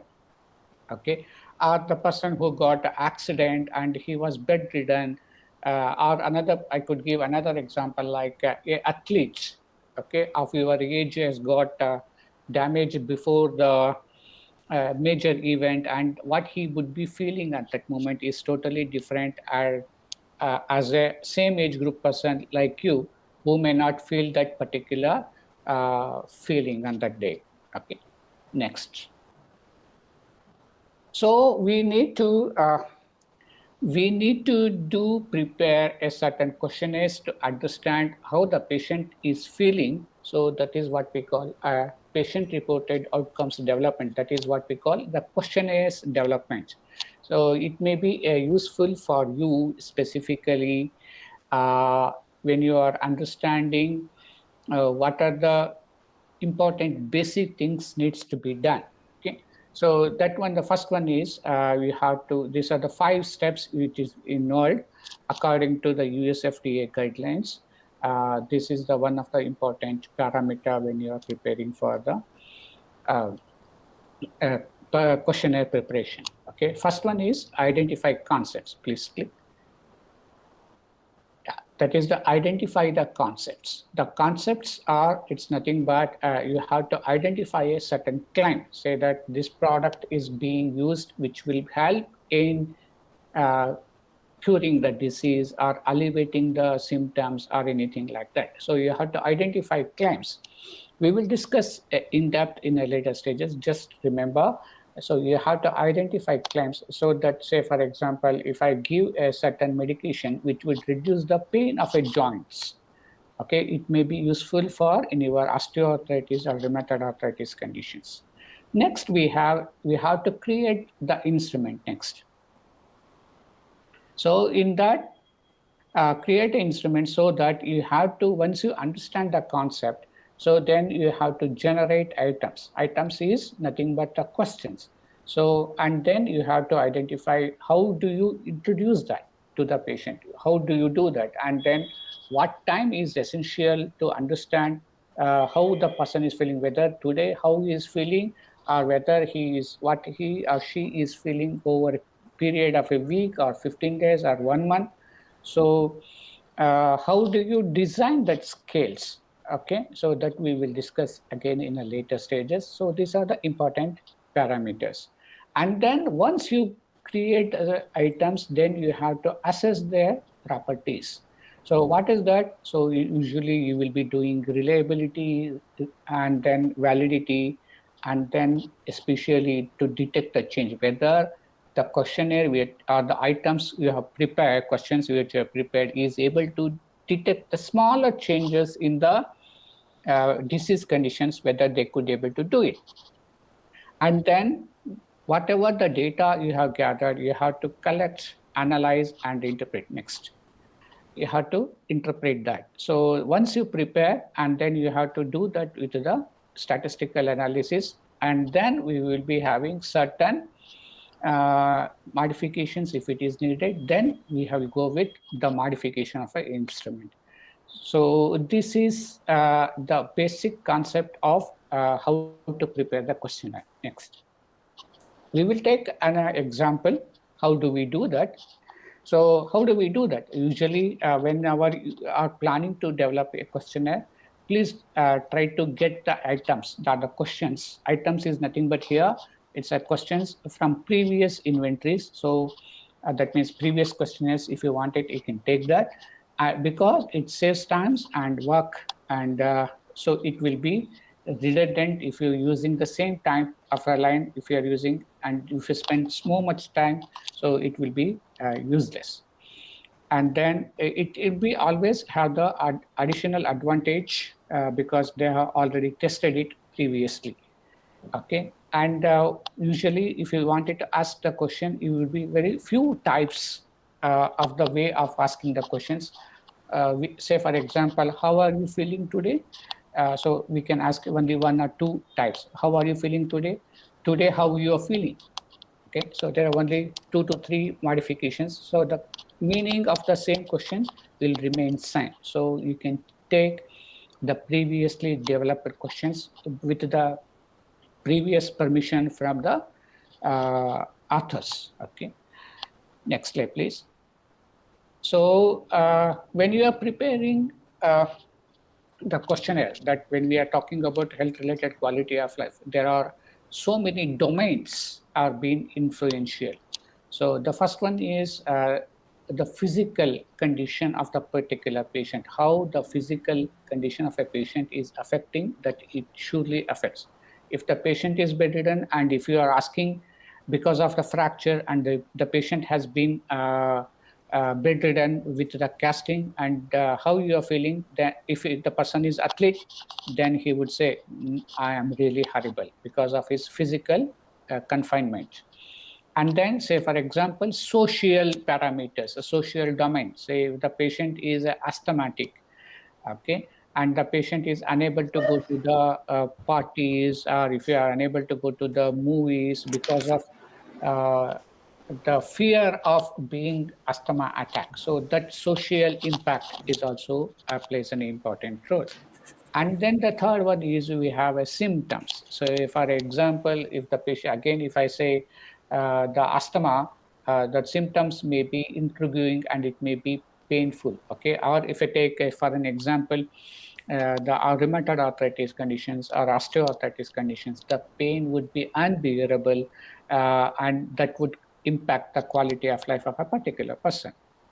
And also another one is adverse drug reactions. Adverse drug reactions also plays an important role because that would impact the quality of life. But they have to take that medication. Say, for example, the famous example I can take is anti-cancer therapy. So if you take a tamoxifen or any other anti-cancer drug, so there will be a loss of a hair on the head and the body. So that usually creates, that is an adverse drug reaction, but they have to bear with it. But because of that adverse drug reaction, the patient may feel bad or it would affect their quality of life. Next. The factors which are affecting the quality of life is again it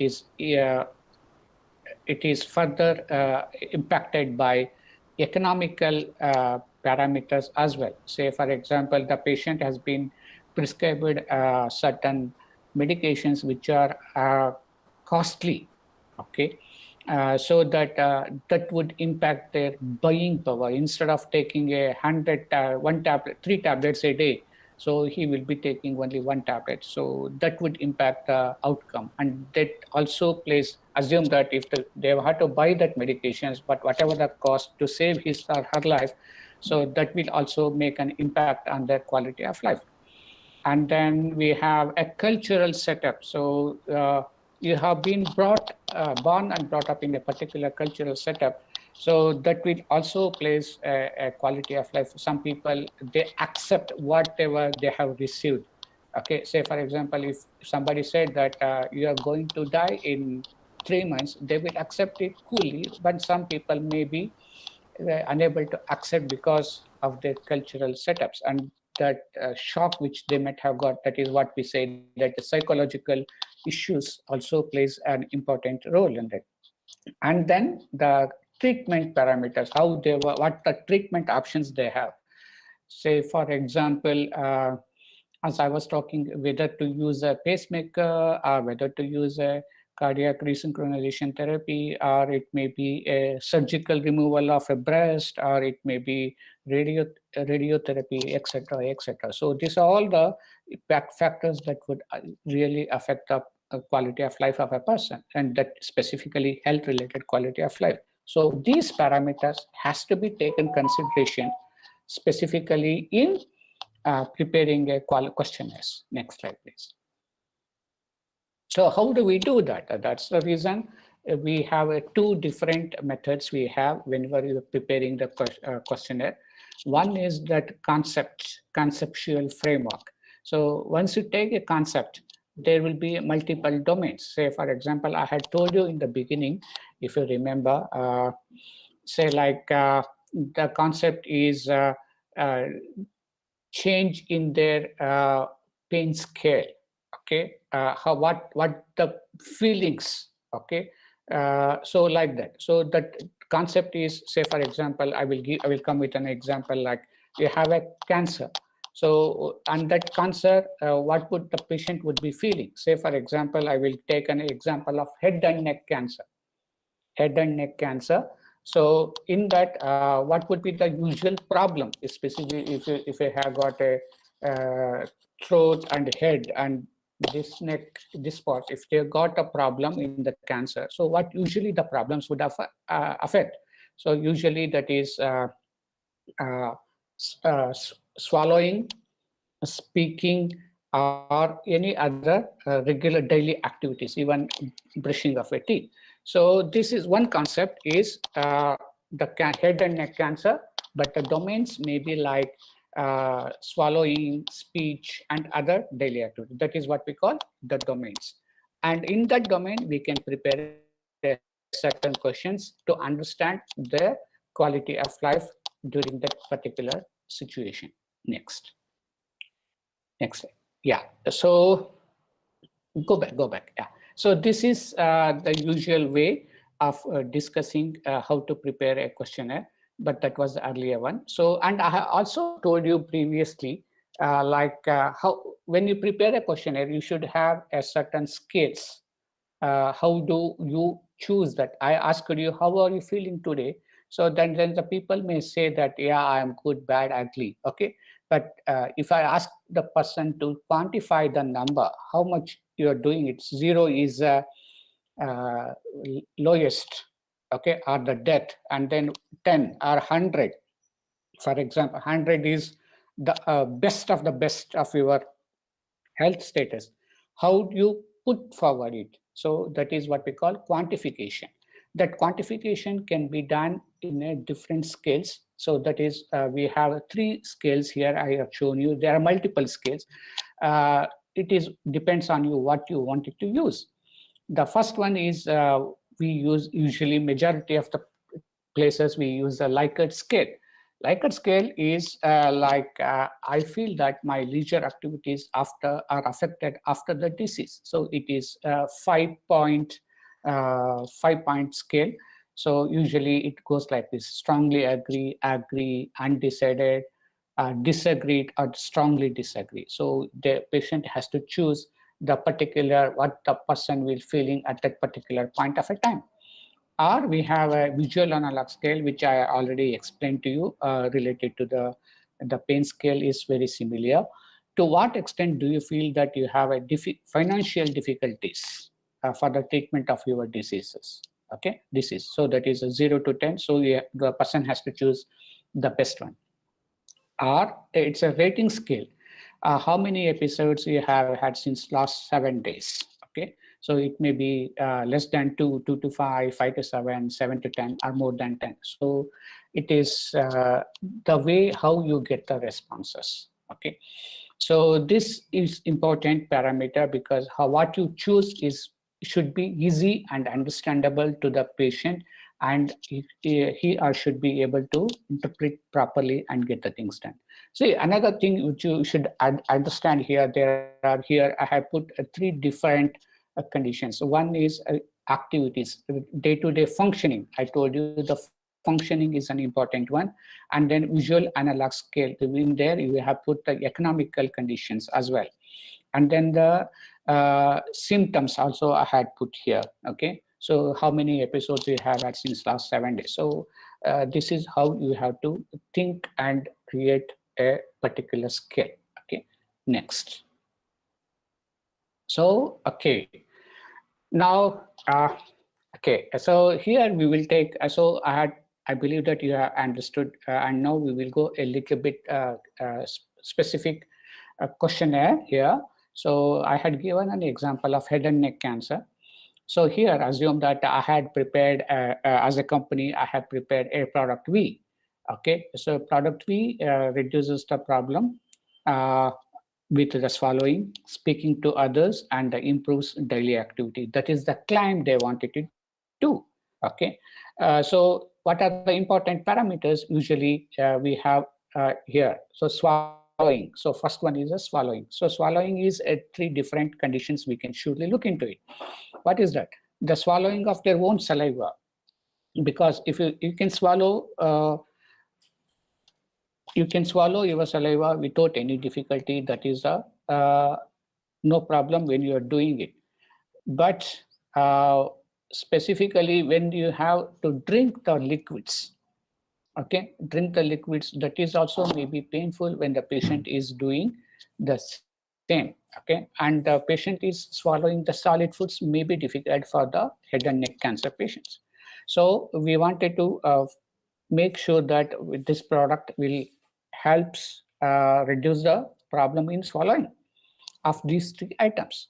And then we have another problem, maybe usually is speaking, that is speaking too loud enough, or they being able to understood by others. So that speaking also may be affected during the head and neck cancer. And we also have the third option, third parameter, third domain is the daily activities. It may be eating, dressing, bathing, or etc. So we wanted to prepare the questionnaire based on these domains. Swallowing is a domain, speaking is a domain, and daily activities is another domain. And in that, there are certain questions has to be followed. So you remember, go back to the previous, if you go back, if you remember, I had put the questions, okay? So next is, we have to do the tracking. So we have to do the, how do you prepare the tracking? So it should go like this. How much difficulty do you have swallowing liquids? How much difficulty do you have swallowing solid foods? How much difficulty do you have swallowing your saliva? So that is how to do that. So it can be a response scale, okay, 0 to 10. If you put 0 is minimal, or 10 is the maximum. So how that can be easily recognizable. Similarly, we can have the same questions similarly to this about the painting, or it may be speech, etc. We can do the questionnaires based on our requirements. Next slide, please. We have another method also. We have, that is, one is the conceptual method, that is what we have discussed, and another one is we have endpoint model. This endpoint model is basically on the disease. When the patient is having a disease, the patient will be treated. When the patient has been treated, there are three important changes can happen. The changes are biochemical changes, physical changes, and symptom related changes. So based on this also we can prepare. That is the one method, and this is another method. Okay, next slide, please. So based on that, we have, so what is the important here? So this endpoint method, what is important at the end? So that is what we are really looking into it. The first one is usually the longer life. If you take the medicine V in the head and neck cancer, whether they get a longer life. The patient is about to die in 2 years. If you take a product B, instead of 2 years, they may be staying for 8 years or 10 years. Yeah, that is what we are really looking into it. And then that another important is absence of a disease progression. Disease is not going forward, so it stop. Okay, that is the first priority. These are the two important priorities. And then the patient-reported functions like patient-reported function-related items, which is reported by the patient, that is swallowing daily score.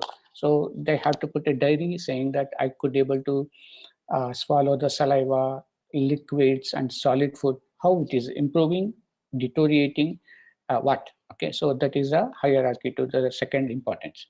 And then symptoms, the patient-reported symptoms is also another important parameter. So that how do they like a conversation diary score? So how they do, whether they could able to understand by others, they were able to speak loudly enough, Okay, so that is another important hierarchy. And then the functions. Functions is a daily activity score, which I already told.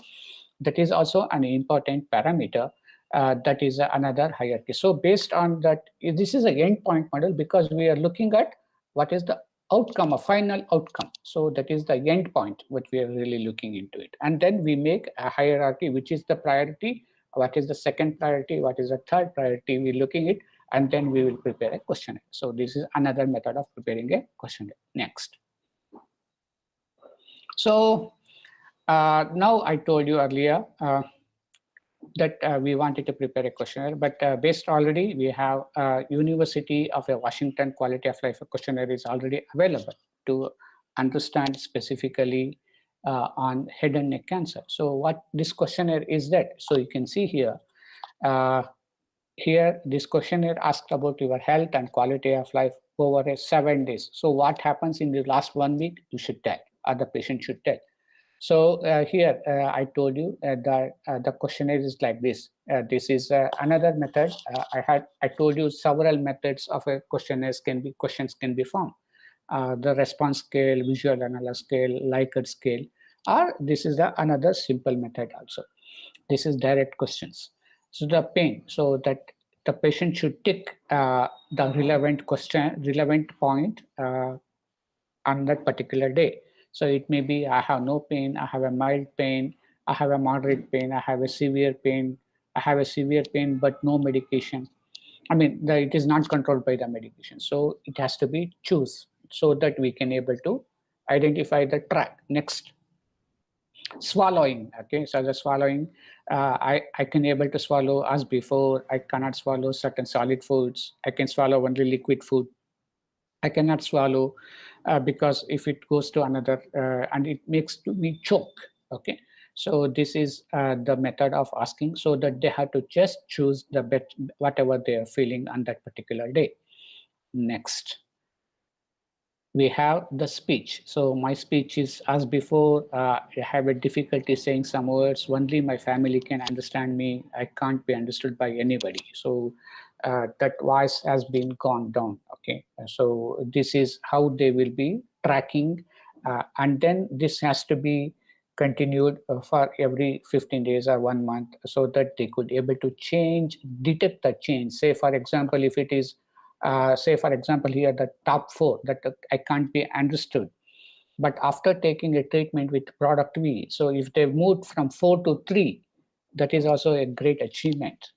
Or if it is from 3 to 1 or 3 to 1, so that would be a great achievement for that particular product. So that is how they could able to gauge the change in their particular situation. Next. And then there is another question which I had already told you. This is how the Likert scale will be. Like, how do you rate overall health during the past week? You remember that health, okay? So this is a generic question, okay? It's as a whole for 1 week, how you are feeling. 1 being very poor and 7 being excellent. So it depends on the person's individuality, so how he is feeling. Next. We have how do you rate the overall quality of life of during the last week? Okay, so this is the health and this is quality of life. How he is feeling, whether he is doing good, he could able to go out socially, psychologically, how he is feeling, whether so that it includes all the domains which we are already discussed. Okay, so this is how do we prepare the questionnaire. This is again, it has been taken University of Washington Quality of Life and Head and Neck Cancer. Okay, next. Okay, so we have once we prepared, I had already also told you we have to do the validation. So this is another important criteria we have to do. So the validation has to be able to discriminate, ability to discriminate among patients are differ on important characteristics. So that is what I told you in this questionnaire, University of Washington. So they could able to discriminate the changes from I am unable to, I couldn't able to understand by others till I could able to understand by family members, or there is a only small difficulty. So that is how the changes it could able to modify it. That is what we call the validity of the questionnaire. Next. So that can be done by content validity, construct validity, and criterion validity. So I will not discuss deep into it. If you want further information on that, please refer the article which I have been given in the bibliography in the slides, so that you can refer that information on there. Because if I continue to do, it will take another 30 to 40 minutes on that. Okay, so and then we have after validity, we have to check out with the reliability. The reliability is nothing but reproducible and estimates the treatment effect. That can be done by test, retest, internal consistency, and then intervariability. So that is another parameter. But this validity and reliability has to be up to the mark, up to 0.8, so that it will be considered as a 0.8 out of 1, 0 to 1. If it is considered 0.8 is the considered as the best one. Okay, next we have, and another important thing is ability to detect the change. Okay, so whether it is improving, whether it is stabilized, it's same compared to the previous, it is same as before. That is also an important aspect, because certain times we can't cure, we can't improve the quality of life, but at least remain stable. It should not go to the worst scenario. Okay, so and importantly is the quality of life after the treatment.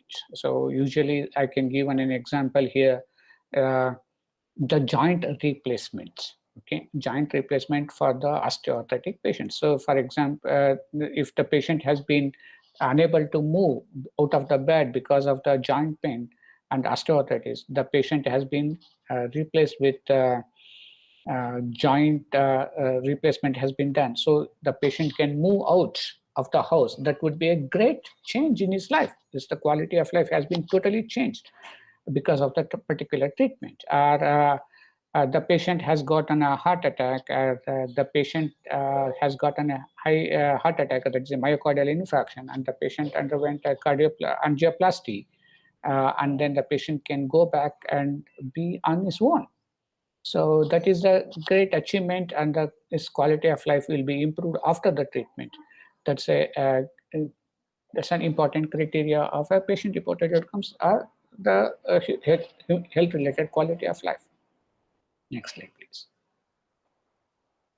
And for that, usually we used to use it a paper and pencil method. Earlier we used to do to collect it, but nowadays we are having these electronic patient-reported outcomes we can get, and this is important improvement, because it avoids the data entry errors and immediate access to the data, and also it may give you triggering alerts. Say for example, the patient has been told that if the pain is increased from 2 to 3 to 2 to 3, it was there earlier, now it has been improved, it has been increased to 8, then immediately he needs a medication, so that the patient can be contacted and can get the treatment. And then there are certain willingness to report the sensitive information. So if it is, there will be no chances of leakage of the data. So so that is what this ePRO will does.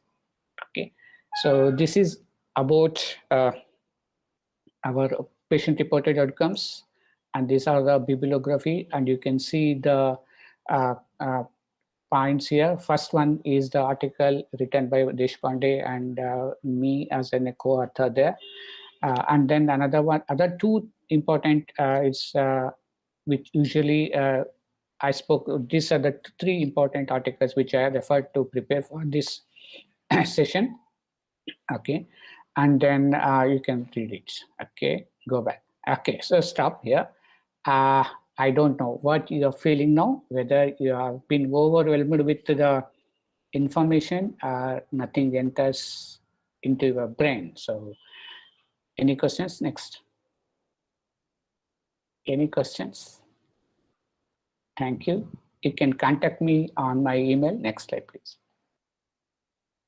pharmacistanil@gmail.com. You can easily remember. Pharmacist is my profession. Anil is my name, and you can attach me on Gmail.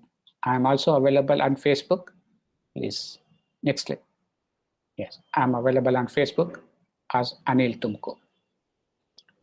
Okay, now it's a questions. If you have any questions, please feel to ask. Free to ask.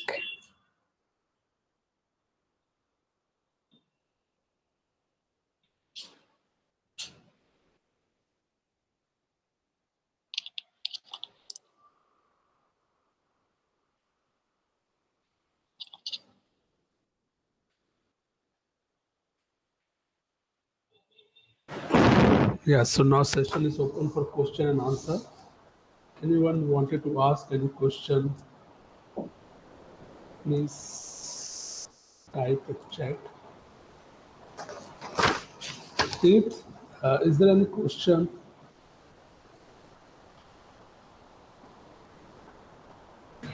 Sir, no questions at chat till now. Okay. Okay, sir. Thank you, sir, for your talk on PRO. But I have some questions, sir, because right now we are doing many research work in the same area Okay. of quality of life assessment.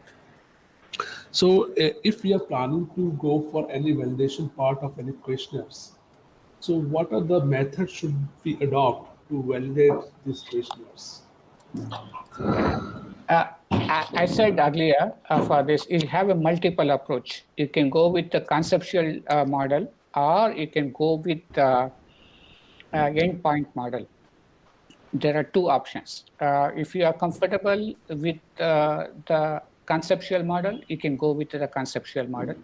If that particular topic requires the endpoint model, so you have to go with endpoint model. What you are really looking on it, whether you wanted to check the change in the methodology, the changes in the health-related changes, if you wanted to see, then I would suggest you to go with a conceptual model. Or if you are really looking at the endpoints, how the years, number of years saved, number of years of quality adjusted life years, or if you are looking at the utility values, then you go with the endpoint model. So it depends on what you're really looking on it. Your objective should be clear enough so that we can decide upon what type of a questionnaire, what type of a method you wanted to choose. For example, as I'd given, if you wanted to check the disease progression, say for example, I will give an example like diabetes. So if you wanted to know the changes in the diabetic conditions, whether the patient is improving or it's going worse, so then the domain, that conceptual method is ideal if you are going with this type of a disease. And if you are planning to do certain certain questionnaires on HIV/AIDS, where there will be changes only in the disease, whether the disease has been stalled, it is not improving, not declining, then you can go with the endpoint model. Okay, sir. Thank you. Thank you for your knowledge and experience with sharing with us. Now, Bansari, hand over to you. Thank you, Dr. Anantha. With that, I would like to present you a certificate. Daily purchase join from a PC.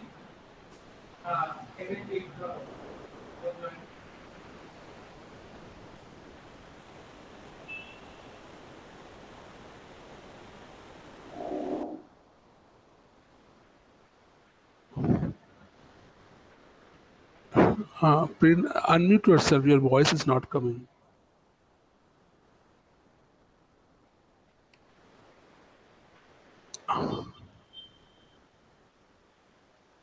Bansari, your voice is not coming. Muted yourself. Sorry, sir.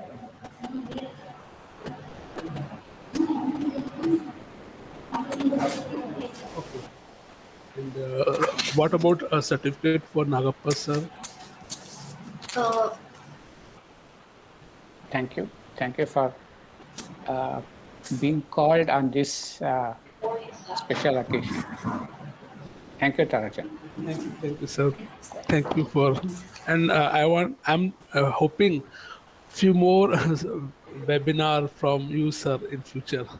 And Sure. We for will Nagappa, sir, work also. it on. We will work it on. No worries. Or otherwise, I will come down to Gujarat once so that we can have a one-to-one meeting. That would be better. Hands-on workshops would be the better. Yeah, now it's we are offline. Yeah, so we can move together easily.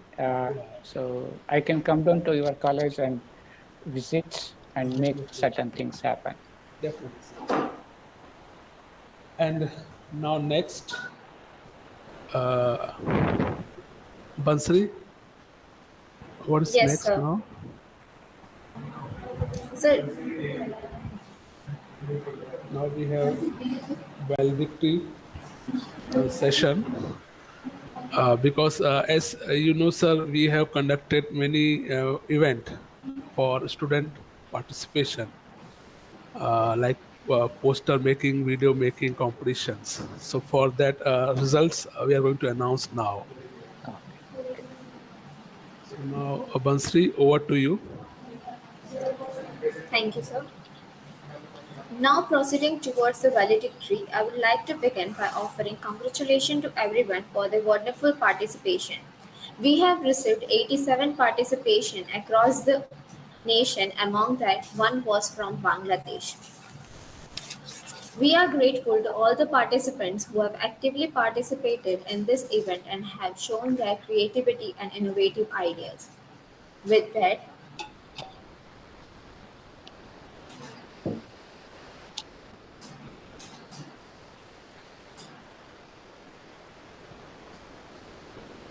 starting with our first event, that is Pharma Art.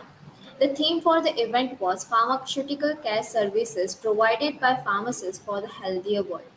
The judges for this event were Dr. Vinith Movalia and Dr. Bhavita Dhruv, who have judged event on the basis of beauty in art, skill and technique, inherent meaning, uniqueness, and fulfilled intent. I would like to reveal the winners of the event by showcasing their art. The runner-up for this event is PA07.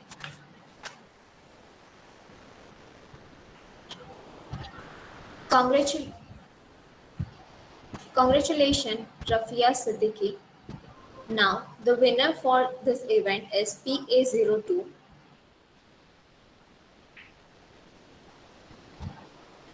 Congratulations, Patel Haley.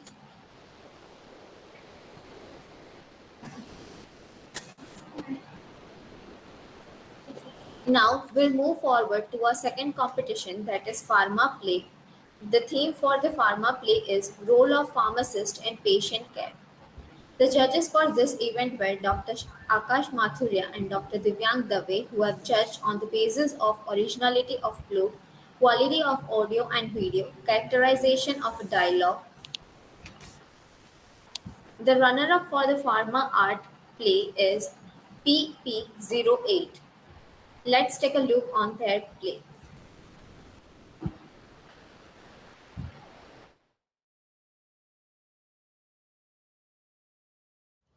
MBBS ની કોલેજમાં form ભરવાનું ચાલુ થઈ ગયું છે તો આપણે તારી કોલેજમાં એડમિશન લેવા માટે ફોર્મ ભરી આવીએ. પણ મમ્મી મારે MBBS માં એડમિશન નથી લેવું. કેમ? મારે ફાર્મસી ફિલ્ડમાં જવું છે. પણ તારે નીટમાં 500 માર્ક્સ છે ને તારે MBBS કેમ નથી લેવું ને ફાર્મસી લેવું છે?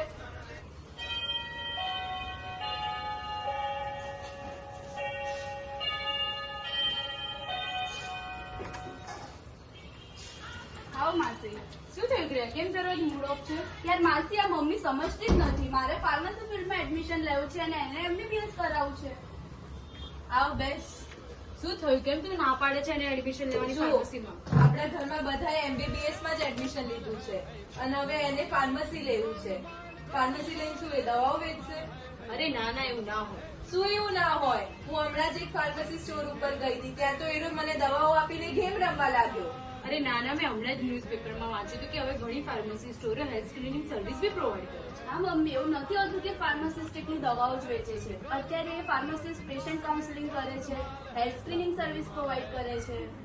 અને હમણાં અરે કાલે જ હું ડોક્ટર પાસે જઈને આવી તો અમે મારે દવાઓ લેવા જવાનું છે, તો ચલો આપણે સાથે જોઈ બી આવીએ. હા સારું. આ દવા આપો.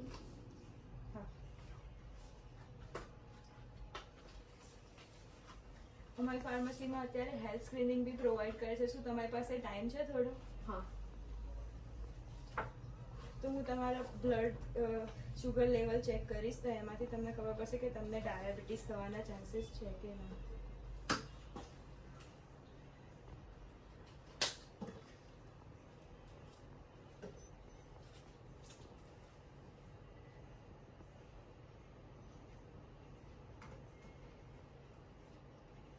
તમને આ હાથ ઉપર રેશ છે ના છે? તો આવું પહેલેથી થાય છે તમને? ના. તો તમે કંઈ ખાઓ કે ત્યારે જ થાય છે? ના, ખાવાથી નહીં, પણ હું પહેલા દવા લેતી હતી ને એના લીધે મને થયું હતું. તો તમારી પાસે એ દવા છે? હા. બતાવો.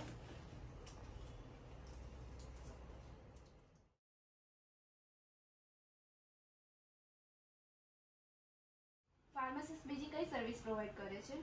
ફાર્માસિસ્ટ હેલ્થ સ્ક્રીનિંગ સર્વિસ તમે જેમ જોઈ શકો છો એ એના સિવાય બી હોસ્પિટલમાં પેશન્ટ સાથે ડીલ કરે છે, જેમ કે એની હિસ્ટ્રી લઈ શકે છે, એને કાઉન્સેલિંગ પ્રોવાઈડ કરી શકે છે અને એને પેશન્ટ કેર પ્રોવાઈડ કરી શકે છે. એના સિવાય ડિફરન્ટ એરિયામાં એની રોલ્સ અને રિસ્પોન્સિબિલિટી અલગ અલગ હોય છે. હવે મને ખબર પડી ગઈ છે કે ફાર્મસીનો શું રોલ છે, તો તું હવે એડમિશન લઈ શકે છે ફાર્મસીમાં. Thank you mummy.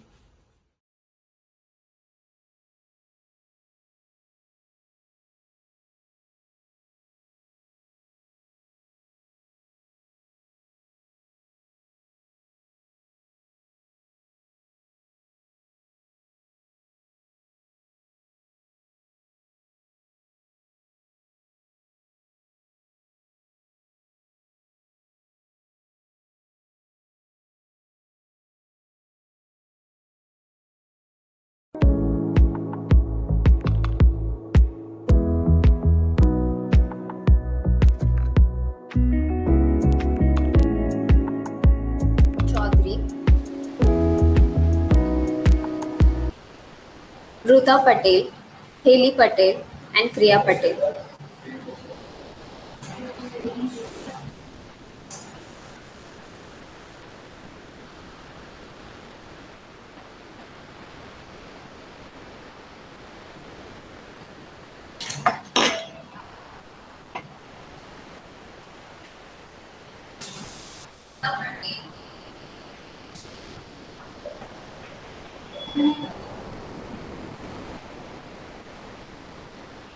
Sorry, चालू जो कैन देखा है.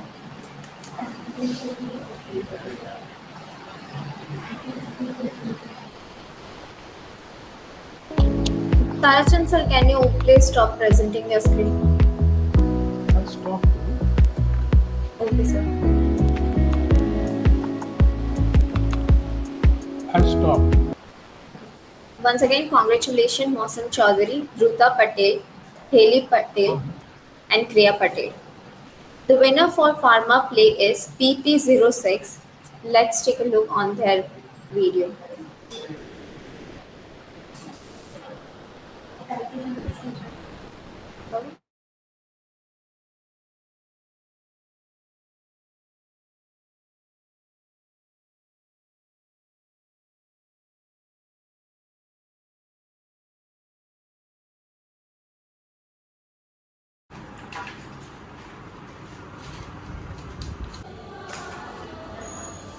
આ જોવો ને ડોક્ટરે આપ્યું.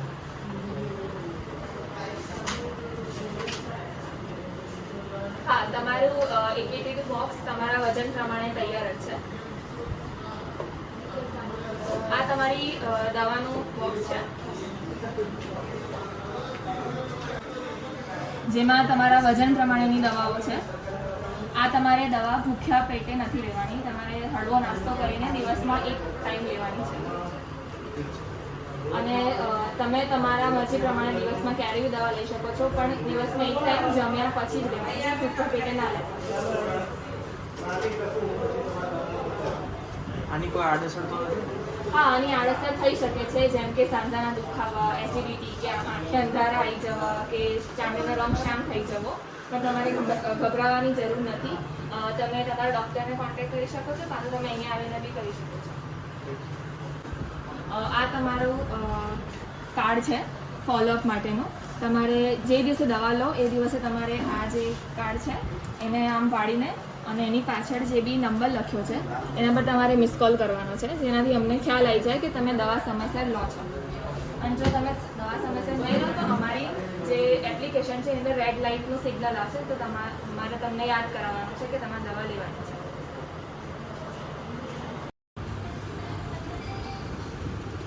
હું જિલ્લા ક્ષય કેન્દ્ર સિવિલ હોસ્પિટલમાંથી વાત કરું છું. હા મેમ. હા, તમે તમારી ટીબીની દવા ચાલે છે ને? હા મેમ. હા, તો તમે 2 દિવસથી દવા નથી લીધી તો અમારી એપ્લિકેશનમાં રેડ લાઇટ બતાવે છે, તો તમે મિસ કોલ કેમ નથી કર્યો? હા, મારા ઓફિસના કામથી 2 દિવસથી મેડિસિન લેવાનું ભૂલાઈ ગયું છે. અચ્છા, તો તમે દરરોજ દવા લેવાની રાખો અને મિસ કોલ બી કરો તો તમારી ટીબીની સારવાર અસરકારક રીતે થઈ શકે છે. શ્યોર મેમ, હું હવે મેડિસિન યાદ કરીને લઈ લઈશ અને તમને મિસ કોલ બી કરી દઈશ. Thank you.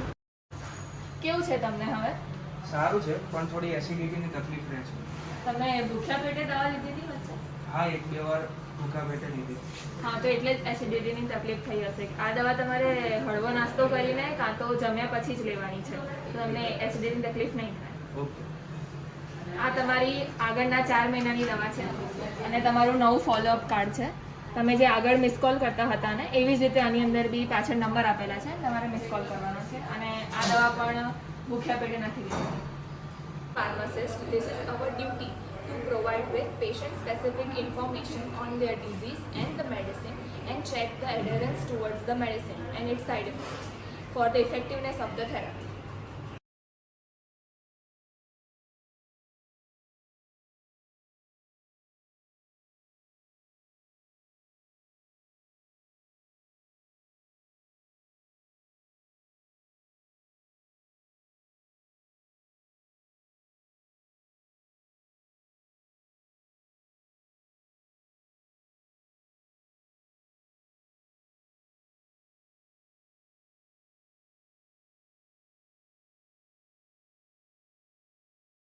In action for healthier world.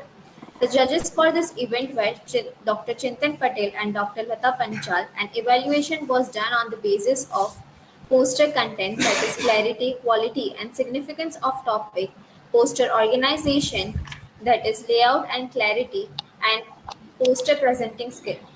The winners for e-poster presentation will present their poster with us. For the runner-up, we have tie among EP18 and EP11. So firstly, I would like to welcome EP18 to come and present their poster with us.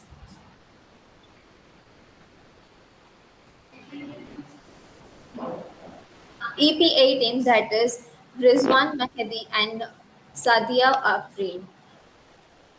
Please come and present your poster. Hello everyone. Myself Sadia Afreen from Department of Pharmacy, Kumila University. Also my teammate Rizwan is present here. Today, Sunday.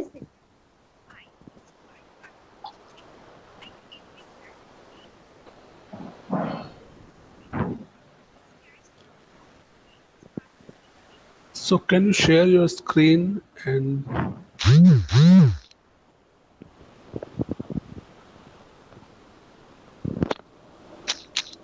Wait a moment.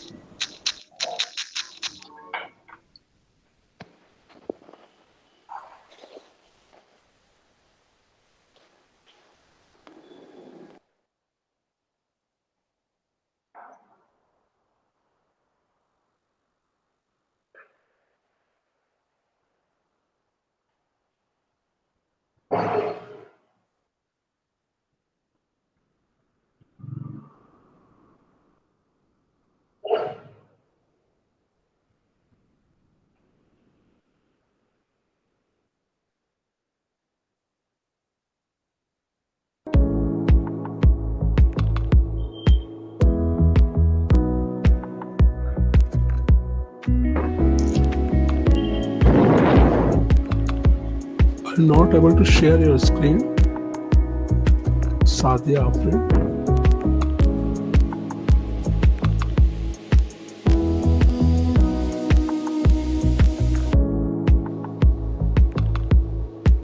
So I'm going to share my screen.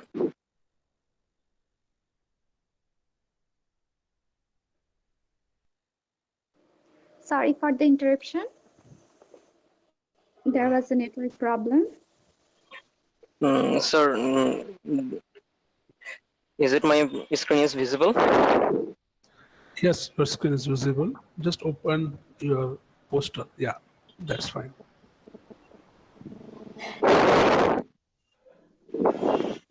Well, Sorry, but can you rotate your screen? Sorry, ma'am. Please just on the rotation from your phone.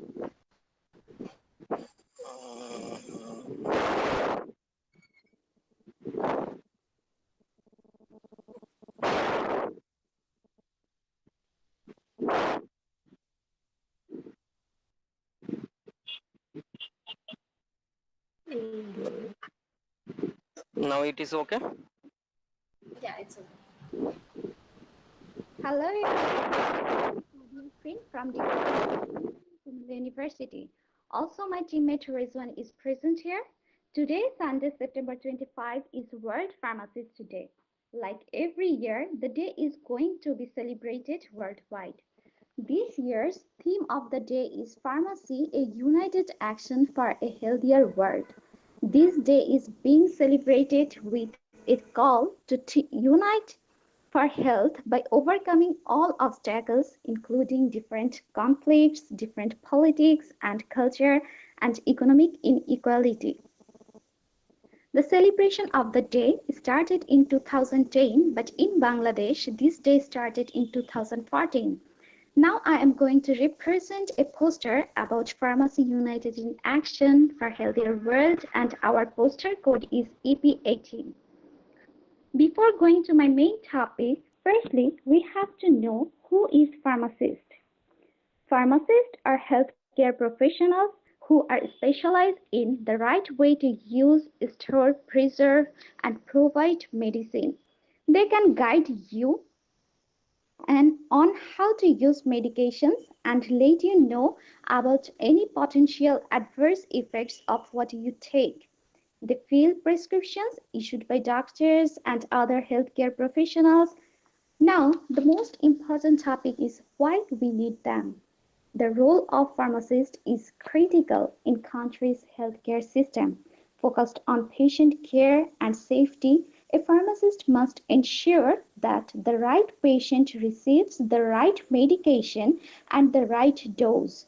Pharmacists work in a variety of settings, including clinics, hospitals, and research laboratories. In our community, for proper medication, good pharmacy practice, and drug safety, rely on a registered pharmacist. He or she can reduce the unnecessary drug uses, correct the prescription, as well as a good educator for uses of medication. Also, pharmacist responsibilities are dispense prescriptions, communicate with prescribers, counsel patients, work with patients on general health. That's why we need pharmacists in our society. That's all about my presentation. Thank you everyone for listening me patiently.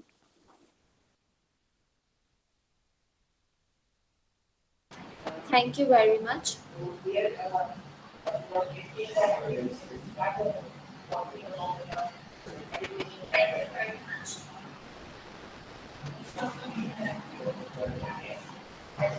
Congratulations, Razwan Mehdi and Sadia Afrin. I'm sorry if I'm pronouncing it wrong, and especially thank you as you are participating through the Bangladesh.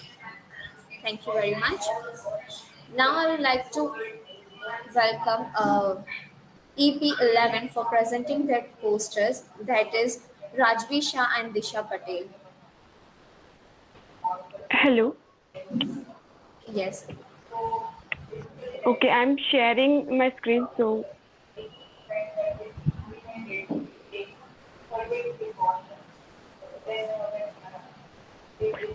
Okay. So is my screen visible? Yes, your screen is visible. Okay. So greetings to all. First of all, on the day of World Pharmacist Day, myself Rajvi Shah and my teammate Disha Patel are here to present a poster on the topic healthcare needs in geriatrics, recent advances and challenges. So the main aim of my poster presentation is to present what the pharmacists play a role in healthcare needs or facilities provided in geriatric population. I have kept the pharmacist as a center for providing healthcare in geriatrics. As per WHO reports, that number of old age people are increasing day by day as the life expectancy of people is increasing over 65 years age, and this leads to increasing in the demand of healthcare needs services also by elderly patients. Elderly patients are with increased need of healthcare needs because of their polydisease conditions like chronic hypertension, diabetes, COPD, stroke, and etc. Also, they have increased risk of falls, which needs assistance. There are various misconceptions. While on the topic of aging and healthcare needs. So they are not all old age people require care or healthcare, which is not true.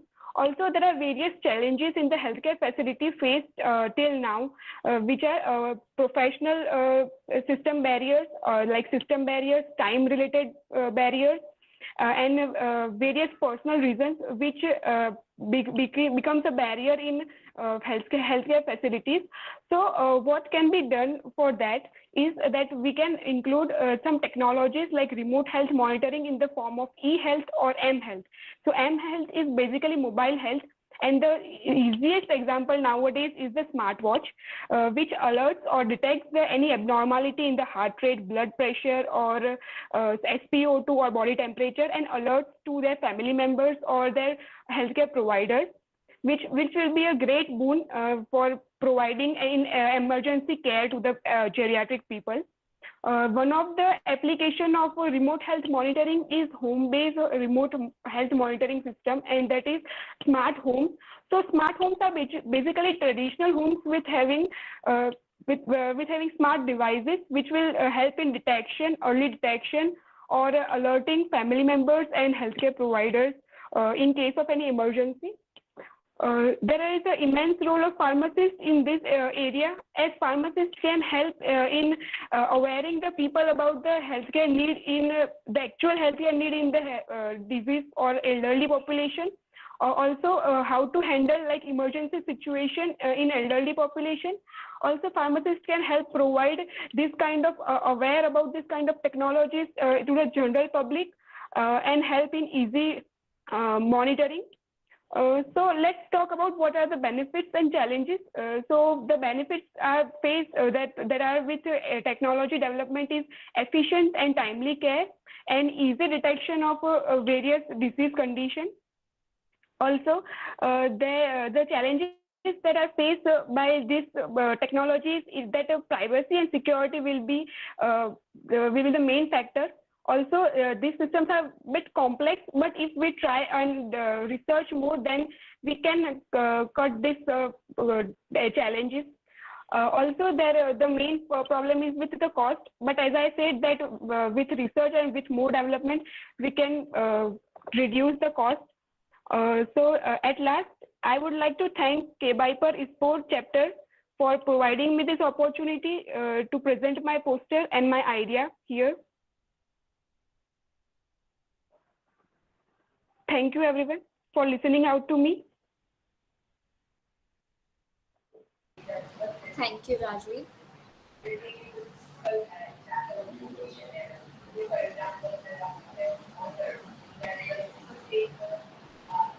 Congratulations, Rajvi Shah and Disha Patel. Now moving onwards to our winners, that is EP15.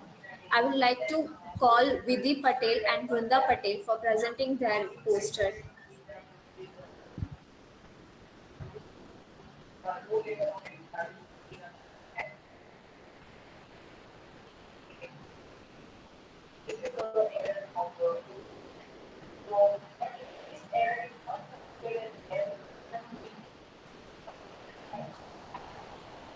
Vidhi Patel, Vrunda Shah.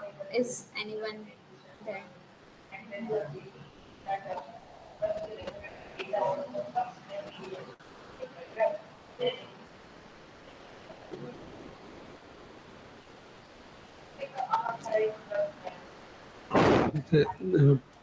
Basu, they didn't join.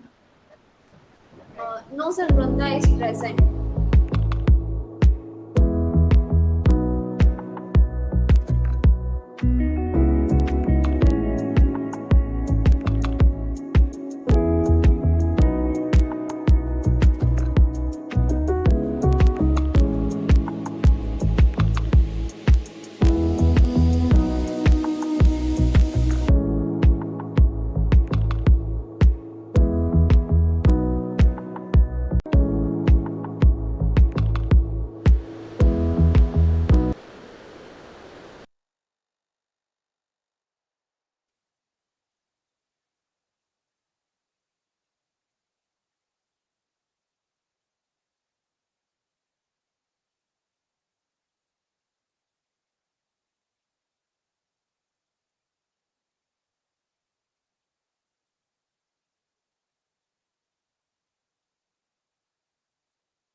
Vrunda, your screen is visible. You can speak.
Okay, so is my screen visible? Yes, it is visible.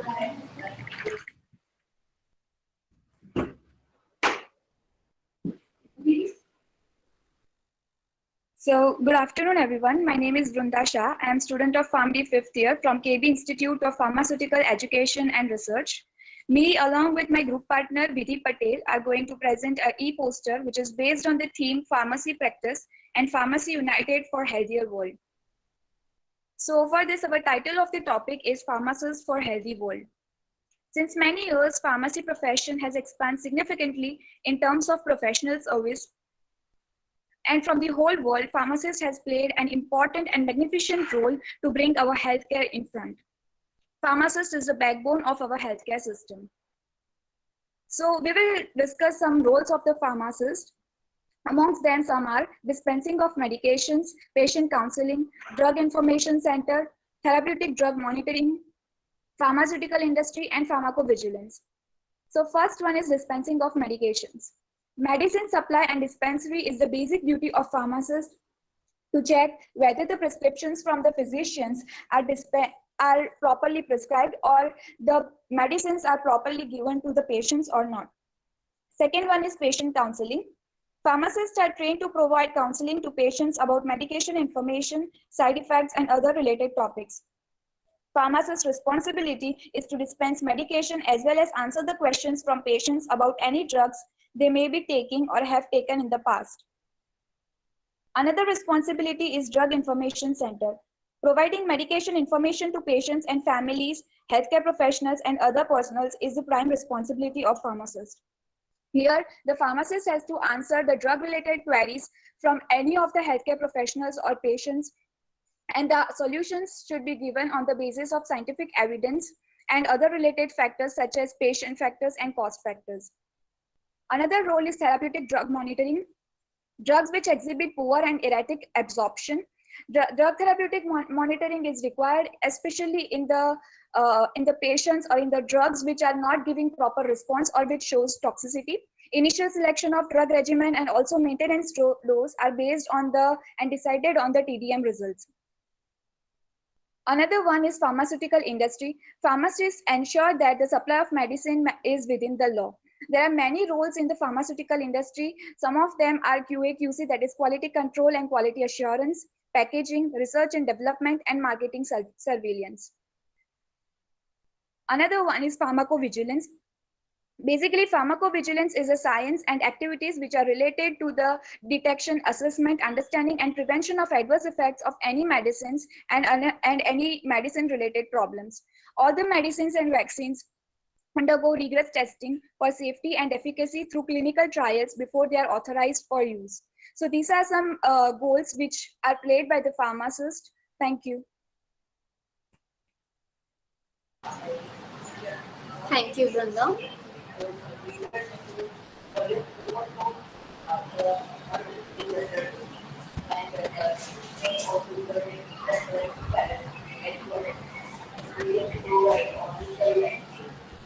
Congratulations, Vidhi Patel and Vrunda Shah. Now, before moving forward, I would like to present Dr. Anantha Naik Nagappa sir for a certificate of appreciation. Thank you, sir, for sharing your valuable knowledge with us today.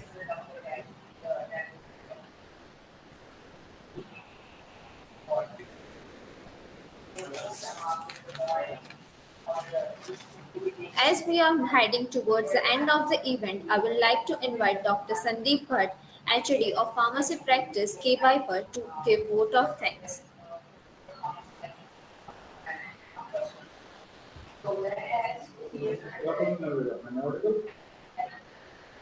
Yes, sir, you are audible. Good afternoon, sir. I'm good. Long time to see you. Shorter on is cast a lot of things on the day auspicious day of World Pharmacists Day. Sir, sorry to interrupt you. Your voice is very low, sir.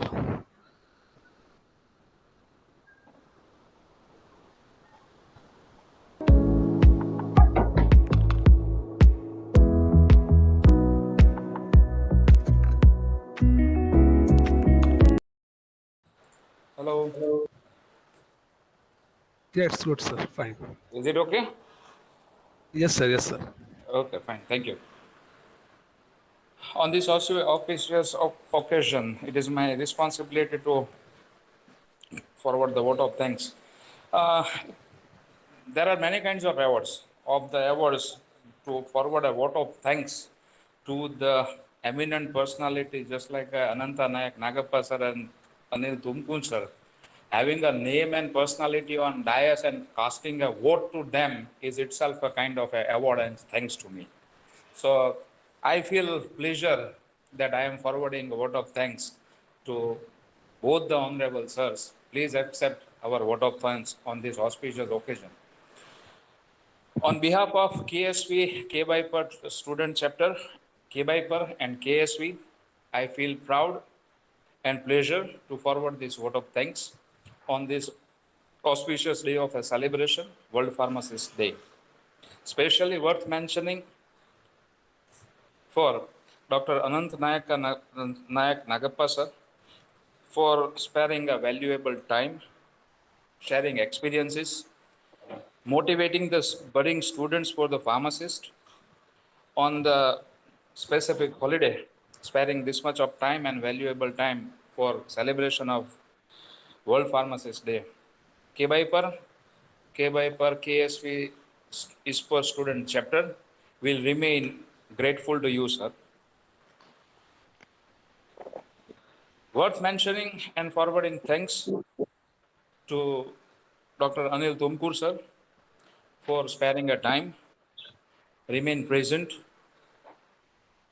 share their views, motivating the students, on this auspicious day. ISPOR student chapter, KSV, KBIPER and KBIPER will remain grateful to you, and we are forwarding thanks to you. At this present moment, I forward my thanks to advisory of a chapter. Worth mentioning a name. First one, faculty advisor, Dr. Tarachand Lalwani. Student advisory, and worth mentioning, Principal Sir KBIPER, for advising the students, organizing the events in short span, with leading, direction, and overall ages for the fruitful outcome of this celebration. I forward thanks to all the advisory members. Special mentions pays value to all the judges for their accepting the role and responsibilities to judge the events, because judging the events is bit two-edged swords. Remain fair, remain unbiased, and bring out the fair judgment on the events and the results. Forward the thanks to all the judges who contributed for fair, unbiased judgment for each and every events and bring out the result in a nice way. I forward thanks to all the judges. Worth mentioning, the propeller and paddlers, untiring efforts of students, members, bearers of a KSV, KBIPER student chapters, secretary, president, elect presidents, with all their members, work untirelessly, hands in hands, for organizing, technical support, for all glitches in short span, and bring out all the activities so nicely in a way that the World Pharmacists Day celebrated competently enough. I forward thanks to all the members of student chapters, all the faculty members who contributed well enough, lended hand. Worth mentioning, all the departmental faculties who provided their suggestion, their remarks, their time to bring out all the material stuff and technologies in nice way. Thank you very much for your untiring supports and work done in celebration of the World Pharmacists Day. Worth mentioning, if the vote of thanks is not forwarding to, this vote of thanks remain little bit incomplete. I forward my special thanks to all the participants. As such, on Sunday, it is online World Pharmacists Day. Pharmacists, future pharmacists, working for their futures with hands in hands cordially with peers. I forward my thanks to all the participants, those who come forward, they work, they take self-motivation, prepare all the material and stuff, timely submitted, remain present towards their professional etiquettes. Being as a future pharmacist, I appreciate their gestures and participation in the celebration of World Pharmacists Day. Not limiting to thanks, but congratulate to all those who are winner. It is nonetheless will make much more good efforts in the next. Thank you very much for your support. Come forward for the successful participation. Thank you very much. At the end, all directly or indirectly involved in, I forward my thanks on this auspicious occasion for organizing, for work, effort, for the successful completion of this World Pharmacist Day. We will meet again with next year. I appeal all the pharmacist fellows, please continue with the professional etiquettes on the day of World Pharmacist Day. If anything is remain in this vote of thanks, I forward my vote of thanks once again, who directly or indirectly contributed in these events. Thank you very much for listening me. I summed up. Thank you very much. Over to you, Prina. Thank you, sir, for sharing your thoughts. I'm grateful as you have been a wonderful audience and hope that we have been a great host equally. Lastly, thankful to the faculty advisor, Dr. Tarachand Lalwani, and special thanks to Dr. Akash Mathurya and Dr. Sandeep Kumar Bhatt for bringing their expertise, guidance, and technical and planning aspects.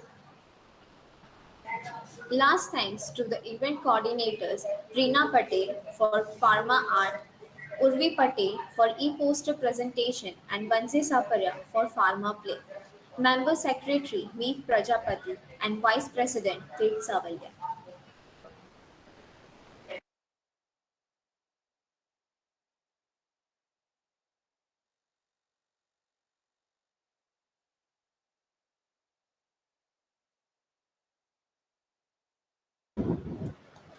Thank you.